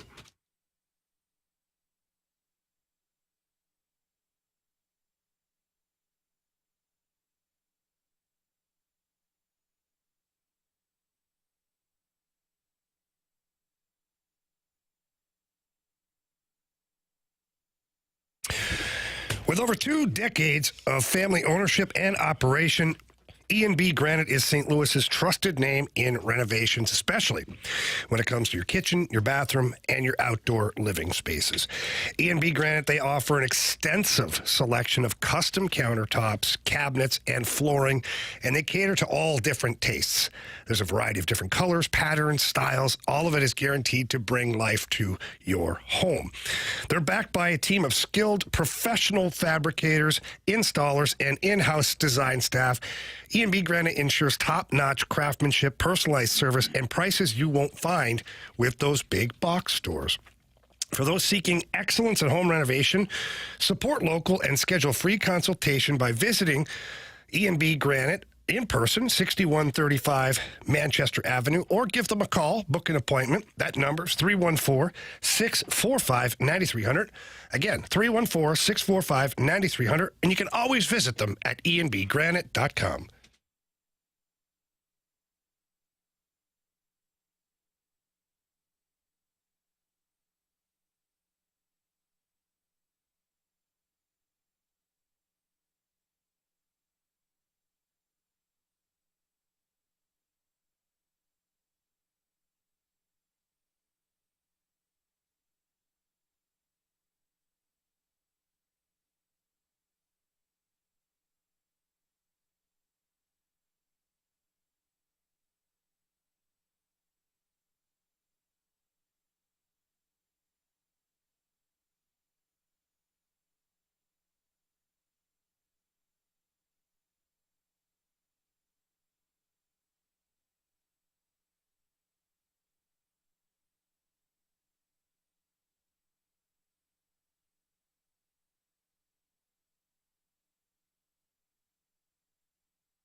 Welcome back here to the Fast Lane on 101 ESPN. Carey Davis, Anthony Stalter, Andrew Marsh, myself, Jamie Rivers.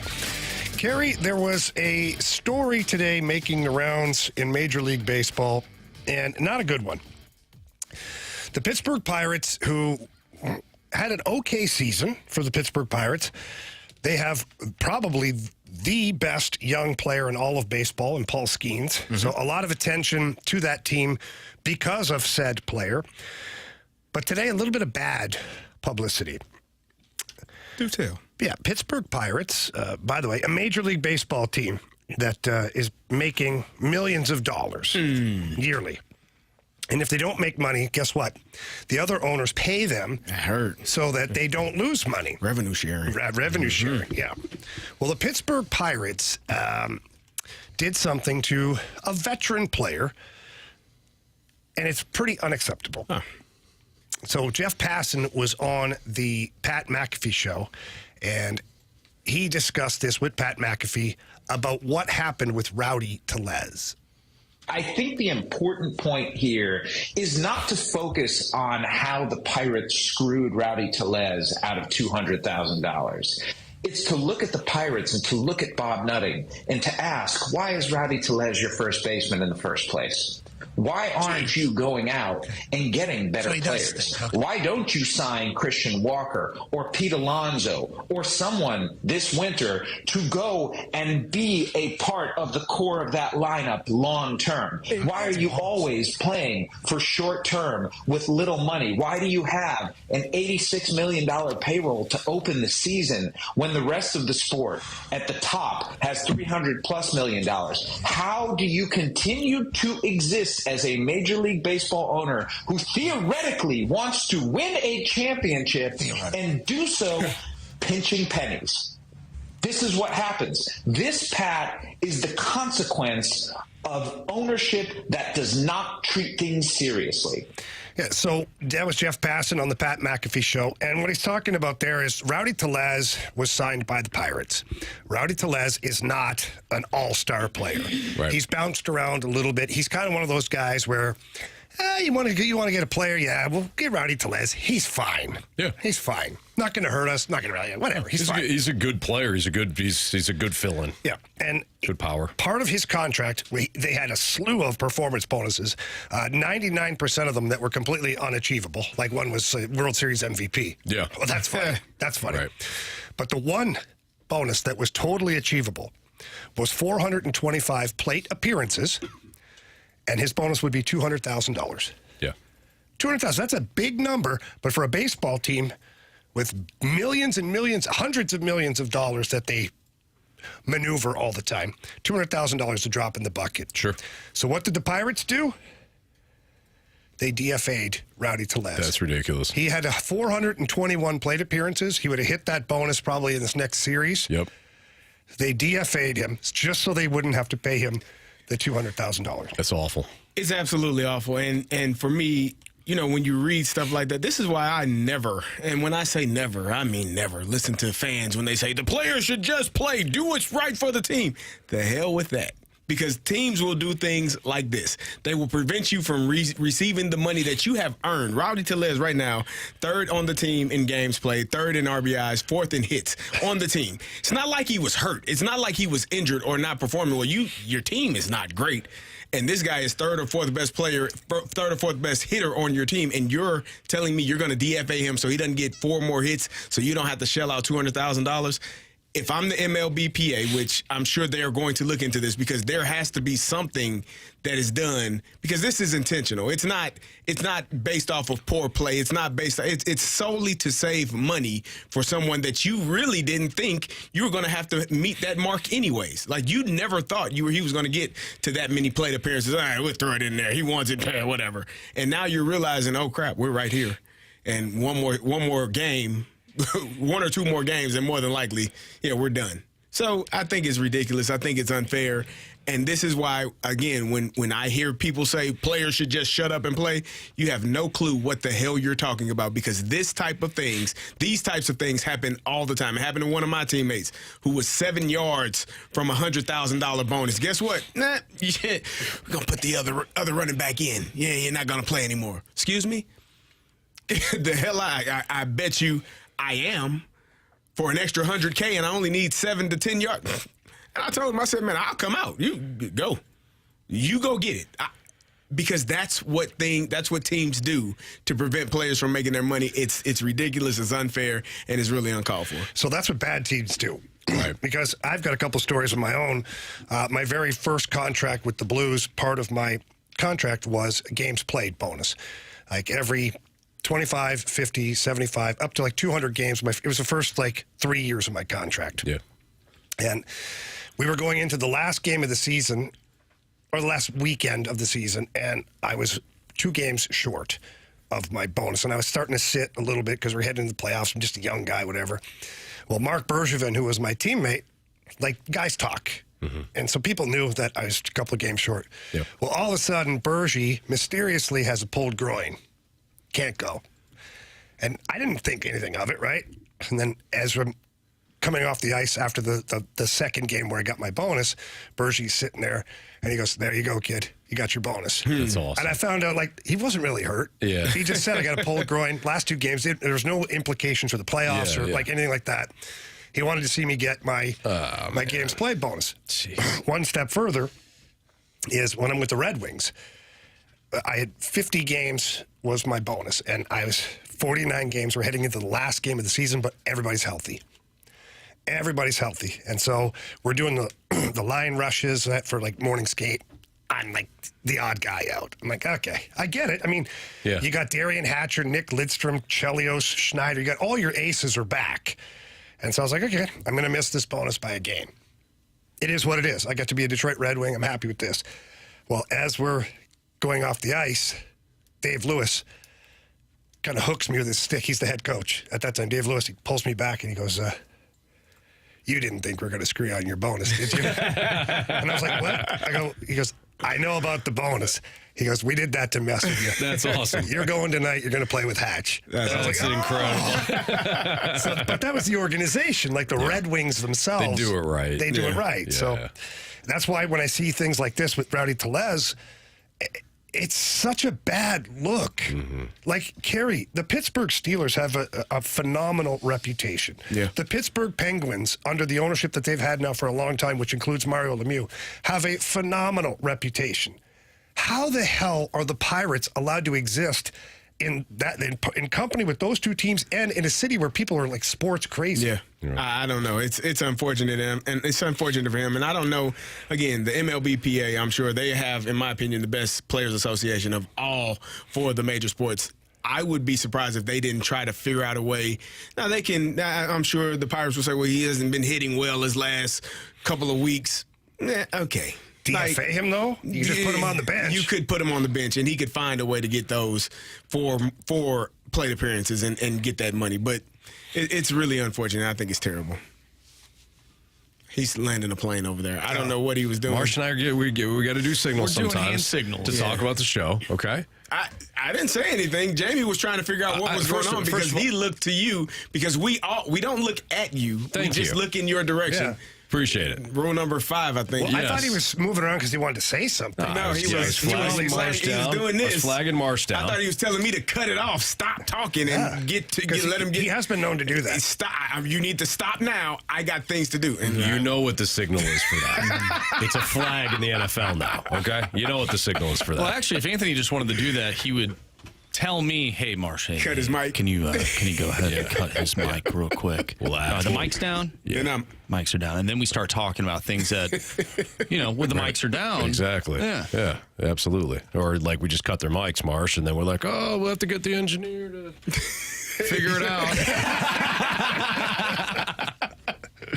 Okay, we'll do with that later. Six-pack is next. 314-399-9646, the Air Comfort Service tax line. If you have a sports six-pack question for us, send it in. We'll hit it next on 101 ESPN.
Mosby Building Arts, fantastic company. I really enjoy working with them. We're going to have Mosby Building Arts out to do some work on our house pretty soon here.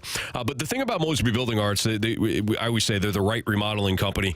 And here's why. They're the right remodeling company because when they come out and they look at anything that you have, maybe it's not an issue. Like we've got an issue they're going to solve for us, but maybe it's new siding. And they've got a great new deal going on for siding that goes throughout the month of September. You can 3 waves to save on a new home, free garage door, 12 months, no payments, 10% off siding. But that's just the deal part of it, right? Like they've got great deals. But when it comes to Mosby Building Arts, when I say they're the right remodeling company, it's because when they come out, they take the right measurements. They go over the project with you. If you're redoing siding or maybe you're looking at a new bathroom, they give you all the options for you. They help you design whatever the project is. And then they make sure that when the project gets started, they're ready to go. So there's no delays or as few delays as possible. How many companies or contractors do you work with that don't take the right measurements? They keep adding on costs throughout the course of the project. They're never checking in with you. And then at the end of it, you're like, what did I do here? I didn't save any money. I've been without a bathroom or a kitchen for months on end. No, limited to no communication. All it is aggravation, not with Mosby Building Arts. So give them the call, 314-909-1800. Call Mosby.com. You get what you pay for, and you're gonna get the best when you call Mosby. Mosby Building Arts, the best remodeling company.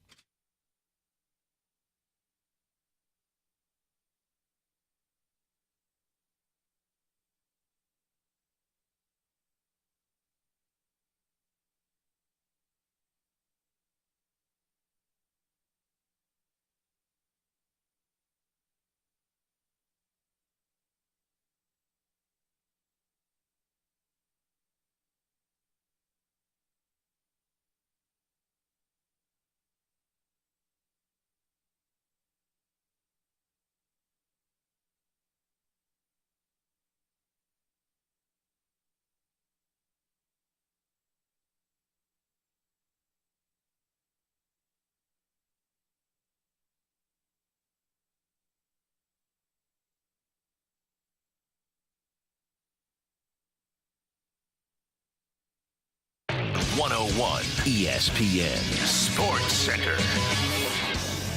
I'm Andrew Marsh. It's time for a Sports Center update driven by Johnny Londoff Chevrolet and Johnny Londoff Autoplex. The Cardinals picked up a win last night in Colorado, 7-3, the final. Eric Fetty will be on the mound tonight, going up against Austin Gomber. First pitch is at 7:40.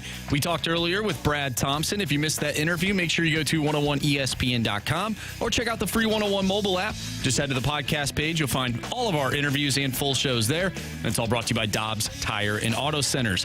We are off early today, 5 o'clock. We'll be done, but we have preseason hockey for you. Blues and Blue Jackets. Pregame starts at 5. Of course, you can listen to that right here on 101 ESPN. You can listen to every Blues game right here on 101 ESPN. We have our Sports Six-Pack coming up next, so get your questions into the Air Comfort Service text line, 314-399-9646. Sports Six-Pack coming up next. I'm Andrew Marsh, and the Sports Center update is driven by Johnny Londoff Chevrolet and Johnny Londoff Autoplex. See them at londoff.com. Chevy, together we drive. Are you kidding me?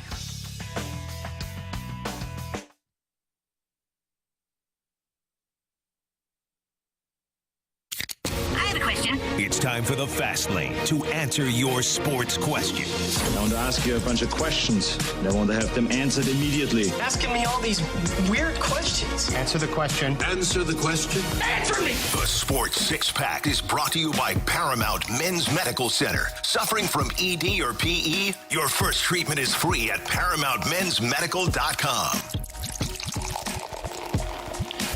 It's Fast Lane on 101 ESPN. If you got a question for us, the Air Comfort Service text line, 314-399-9646 is the Air Comfort Service text line, so send it there. Marsh, what do we got? Question number 1.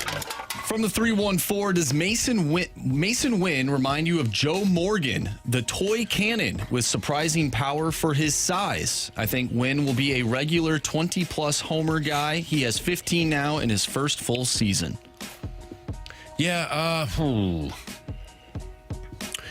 I think the power over time could come for a player like Masyn Winn. I think you can have some power. I don't know if he's going to be somebody that is going to be an all 5-tool player with that power, but you got to be impressed with what you've seen. I don't even think we've seen the ceiling either. I think this right now.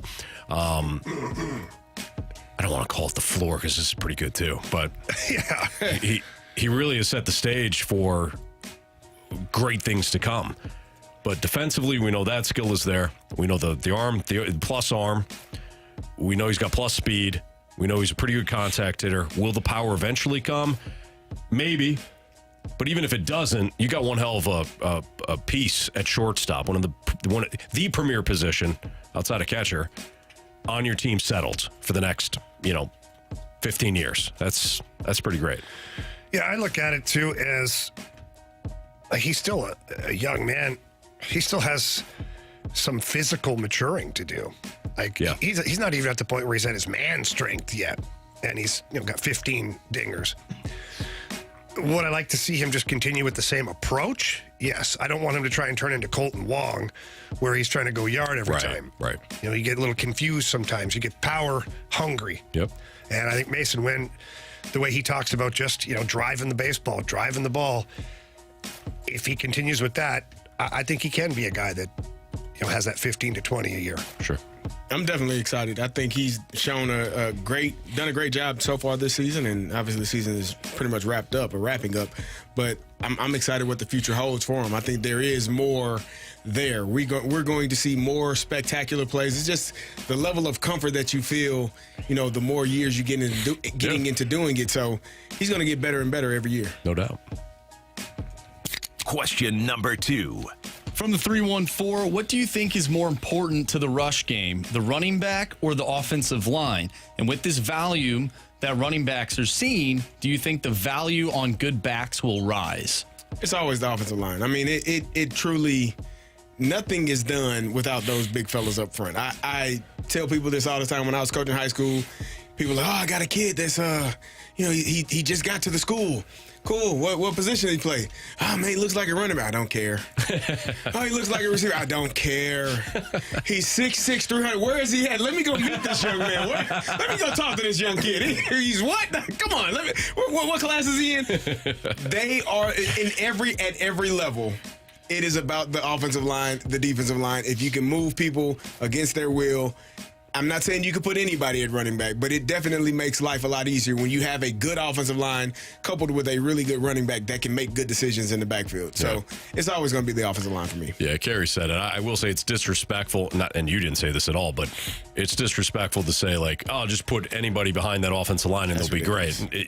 You need vision as a running back. I'm preaching to the choir with Carey here, but you need vision. If you're in a certain system, like Kyle Shanahan's system, you got to be able to read what the lane is, 1 foot, one cut, get up the field quickly, and all that. But Carey's right.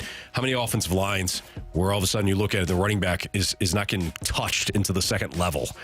Beautiful. It's all about the O-line. Yeah. It's mostly about the O-line. No, you said it right. It's all about the O-line. I don't care what people say. All right. They don't know. That's funny. How big is he? Room 203. Smith got it. I'm on my way. I know what teacher that is. I'll be there. Question number 3. Interesting question from the 219. How much more difficult are your jobs when one of you is out of the studio? Well, don't ask me. Like for me, if I'm not here? Yeah. So you stay out of this one. Well, that's not always the case. I'm kidding, man. Why do you do like that? You're going for hockey a lot. That's the question. I know. How much more difficult is it? For us, not for you. Well, it's difficult on my end, too. Is it? Yeah, is it hard on you? Yeah, it is, Carey. That Canadian Wi-Fi? At least on... that was, you in the hotel room with the floral pattern behind you. I know that. The gold floral pattern. Gold floral, yeah. No, but from my end, I'll speak from my perspective. It's more difficult because there is a delay. Yeah. No matter how good the technology is, there's a slight delay. So we can't usually act like we do. Right. Because then we're talking over each other or it's late or whatever. So there's a certain challenge that goes with that. And for me, the biggest challenge is doing the show while I'm still, if I have to leave town that night, I've got to pack things while I'm on the show. I'm getting dressed in between the commercials. Yeah. And, That's my favorite part. When you got to get out of here and go get dressed and come back. And so it's a challenge for sure from my end when it comes to that. So for you guys, you can speak I don't think so. If you're out or if I'm out or if Anthony's out, I think if it's the three of us or two, I think you and Marshy did it one day when you all did the show one day when Jamie and I were out. I'm glad you clarified. I wasn't sick. I was at lake. But I think when one person is out, I think it's still, there's the chemistry that is missing, I think. But it's still, we're okay to do it with the three of us. But yeah, it is difficult when I haven't had to be on the road and do the show. I couldn't speak to that at all because I'm sure that is it's a pain. I'm sure it is. Setting it all up, Yeah. and then you got to make sure that the internet's good. And then some of the places in Canada have like this, it's like a firewall to where you can't like broadcast with their internet. So then I'm not even able to hook up. So those are days I got to call Ryder and be like, well, you don't have me for the show today because I can't do that. I literally can't get on the internet. Yeah, I think for me it's all about you have to understand that the show is going to change. Mm-hmm. If it's just Jamie and I and Marsh, it's a different show than if it's the all of us. If it's me, Marsh, and Carey, it's a different show. Now we try to keep the same elements. We're ultimately a show like we talked about last week at the brewery where. We're at a bar, we're having drinks, we're talking sports. Anybody can come up. Like listeners, that's how we view listeners. Come on up, enjoy the conversation, argue with us, have fun, banter, and we all go home. And nobody, we're all good. It's a fun, we're entertaining. But if Jamie's out, it's got to be a little bit different of a show. It changes a little bit. Yeah. I mean, I am the hockey guy, but you don't want to hear me talk hockey for 4 seconds. Exactly. When Jamie Rivers is out, right? Even though I teach him so many things, you don't want to have to hear me talk about hockey. You want to hear it from him. That's right. We all have different strengths. We all have different interests. And that's where Marsh comes in, too. Because Marsh is a producer. He knows, he'll tell me sometimes, he's like, Anthony, I know this is right up your alley. Something on team building or something like that. He'll put it in the rundown. If it's something with Jamie and hockey or Carey with football or something that could tick him off with the Cardinals, Marsh puts it in there.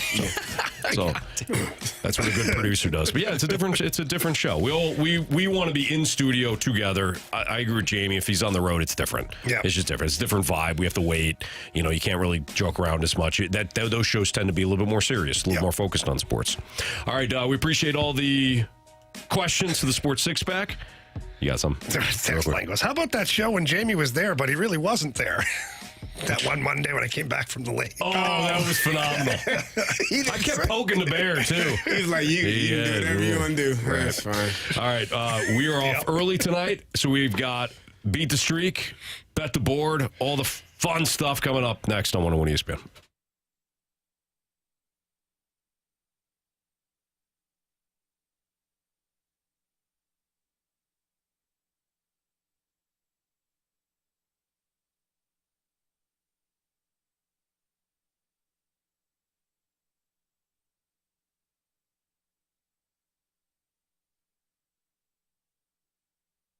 Hey, there's still time to fall into savings with Auto Centers Nissan. It's, like I said before, it's time to fall into savings. Auto Centers Nissan hooking you up with the best financing rates and biggest discounts of 2024. What that means, 0% APR on select new Nissans like the Nissan Pathfinder. If you haven't seen these, man, they're awesome looking SUVs. Pathfinders, Rogues, Altimas, financing terms as long as 84 months. It's all available out in Herculaneum at Auto Centers Nissan. And with over 700 vehicles all in one location, you're going to find the perfect ride. First-time buyers or anybody with any sort of credit bumps, no problem. They've got deals for you, too, at Auto Centers Nissan. Just take a quick hop up I-55, down Auto Centers Nissan in Herculaneum, and you're going to find your next new ride. As always, 30-day new car return promise, complimentary lifetime warranty on new Nissans and eligible used vehicles, and the complimentary one-year maintenance on new Nissan purchases. I mentioned the over 700 vehicles out in Herculaneum. Make sure you visit them online at autocentersnissan.com. That way you can peruse the vehicles before you take the test drive, again, in Herculaneum. It's Auto Centers Nissan.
to hit baseballs. All of my successes depend on me. You're ready to hit. The hits just keep on coming. And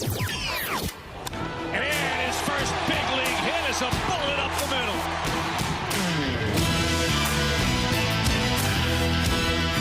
All right, time to play Beat the Streak here in the Fast Lane on 101 ESPN. You guys ready? Always. Let's do this. Marsh, who's our listener? We have Brian once again. Brian, nice job yesterday, man. Welcome back. Cheers. My streak is over because stupid-ass Brenton Doyle. I don't like that guy at all. Yeah, thanks. Brian, I appreciate you. Who'd you have tonight? Carey? Oh, I had Jordan Walker. I had Jordan Walker. So you're good. Yeah, I'm good. All right, what's the order? All right, so Carey has a streak of 4. He will go first. I have a streak of 2. Jamie has a streak of 1, and Brian has a streak of 1. It's on me, you say, huh? Give me Charlie Blackmon. Wow, Marshy. Marsh happy didn't with like that one. He didn't. No. He almost fell out of seat. Come on. Give me... Jeez. Give me Thomas Ajacey. Wow. Not happy with that. All right. Oh. Jamie or Brian? Go ahead, Brian. I will take Masyn Winn. That's a good pick. Not bad. I'm going to go with Nolan Arenado. All right. Give me Yvonne Herrera. I don't care. All right, that's Beat the Streak. Season's over. I got games left, Anthony. My streak ended last night. So, all right, Brian. Good luck to you, man. Cheers, thanks. All right, that is Beat the Streak. Now it's time for Bet the Board. Don't forget, too, if you missed anything from today's show, you can always download the podcast available at 101ESPN.com, your 101 ESPN mobile app, all brought to you by Dobbs Tire and Auto Centers. Marsh, what do we got latest standings, man? All right, Anthony, you are still in last place, but... Son of a... That's okay. I got a dub last night. You did. Houston got a dub, so you're at 6 points on the month. Carey, you're in first place with 10, and Jamie and I are tied at 8. Okay. This is stressful, man. It is. Doing this. Give me Juan Soto. 1.5. 1.5 hits, runs, RBIs, minus 125. Can't wait for baseball season to be over. I don't have to hear that 1.5 every freaking day. You love it. No, I hate it, actually. He does. I hate it. All right, me? You can go. I'm going Cardinals money line tonight. Minus 130. You're sick. I know. That old Gombe there on the bump for the Rockies. So Yeah. I'm going to go with Caitlin Clark. 20-plus points. Back to the W. Back to the W. 20-plus points at minus 120. Wow, back to the WNBA, huh? back to the W. A little desperate there, Marsh. Oh. Give me the Natasha Cloud over 7.5 assists tonight in the WNBA. Wow. Yeah. Speaking of desperate. She's been rolling in assist. Okay. She's been dishing them out left and right. Who is this? Natasha Clark. Oh, I'm sorry, Cloud. You said Clark. Natasha Cloud over 7.5 assists. That's right, Jamie. The W. The W. Good luck. Thank you. Appreciate you. Look to you guys. Marsh, what do we got for criticisms and compliments? All right, so we had the question in the Sports Six-Pack about the running backs and the offensive line, and someone said from the 3-1-2, explain Steven Jackson. Yeah. Well, there's always the exception to a rule, such as Tom Brady, for every quarterback conversation. When it comes to running back, Steven Jackson, one of the exceptions.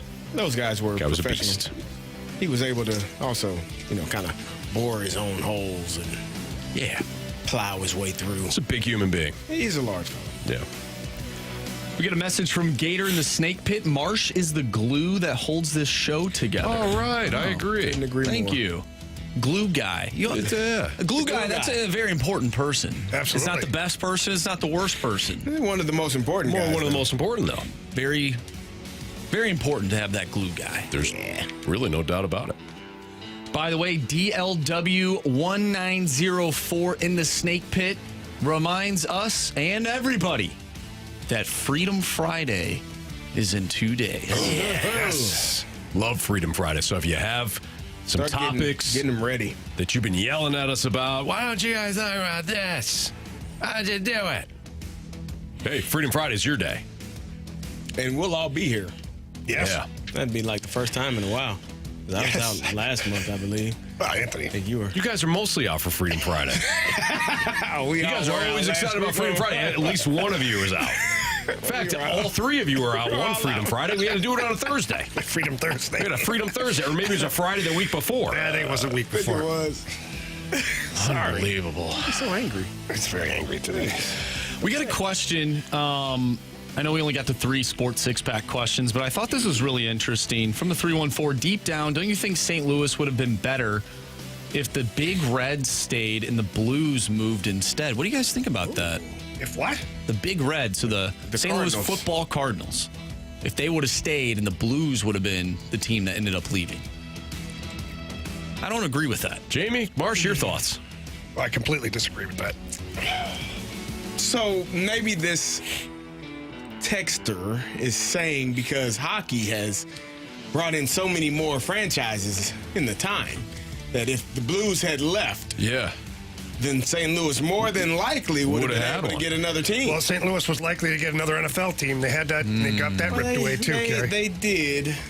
But that was because of he had a nice spin rate going, and you just crapped all over it. I don't like crap him. on your spin rates. I don't even like him suggesting that the Blues would leave here. This is crap. Well, the Cardinals and the Rams left here. You don't think that's crap? I do. They all of it's crap. From the 417, Marshy is the Nick Punto of the Fast Lane. Key contributor of that 2011 World Series. Absolutely, yes. For sure. Who's the Blues glue guy, Jamie? From 618. Let's see here. Sod, isn't it? No, Braden Shen. Jake Neighbors. Jake Neighbors, probably the glue guy. Is he too young to be the glue guy? Don't you have to be like an old, crafty vet? There's no rule. No age? Okay. Well, you've been hard on Carey here. I'll continue. He likes it. Last 38 seconds, you have been. He likes when I'm hard on. Yeah. Carey, you like how I used 38 seconds? I did. I was great use of that number, sir. Appreciate it. From the 636, Freedom Friday can be a musical show. Yes. No. Yes. You come in and make it a musical. Wouldn't do that to people. We have to sing all of our opinions. Yeah. That would be funny as hell. That would be hilarious. That would be really funny. It would be terrible, but it would be funny. It would be awful. We should do one segment tomorrow that we all have to sing our opinion. Or on I'm still Friday. feeling under the weather, so What? won't be here on Thursday. Friday. On Friday. Wow. He'll be here. You're calling it now? Yeah. You could be the director. 2 more days. Okay. Yeah, I'm there in. you go. You just kind of Yeah, I'll just direct you guys to point sing. your fingers. Yeah, you like doing that. All right, let's get to our 3 stars of the day real quick. What? You know what? You guys. You're a problem. There it You're is. a big problem. Don't you finger me. Don't you do that. Don't you point your finger at me. Anyways, Carey might like it, but I don't. Okay. 3rd star of the day goes to good sports organizations. Yes. Unlike the Pittsburgh Pirates, Yes. definitely a bad organization. 2nd star of the day goes to pumped in crowd music. Yeah. Golden Gophers first down. Really loud. 1st star of the day goes to John Tortorella. Yes, absolutely. Torts. Yep. Torts, great stuff. If you missed that again, you can check out the podcast, what we're talking about with John Tortorella. We've got Blues pregame starting at 5 o'clock. So in 4 minutes, you'll hear some Blues pregame. 6 o'clock, it'll be Blues and Blue Jackets. The puck will drop again at 6 o'clock on 101 ESPN. For Andrew Marsh, Carey Davis, and Jamie Rivers.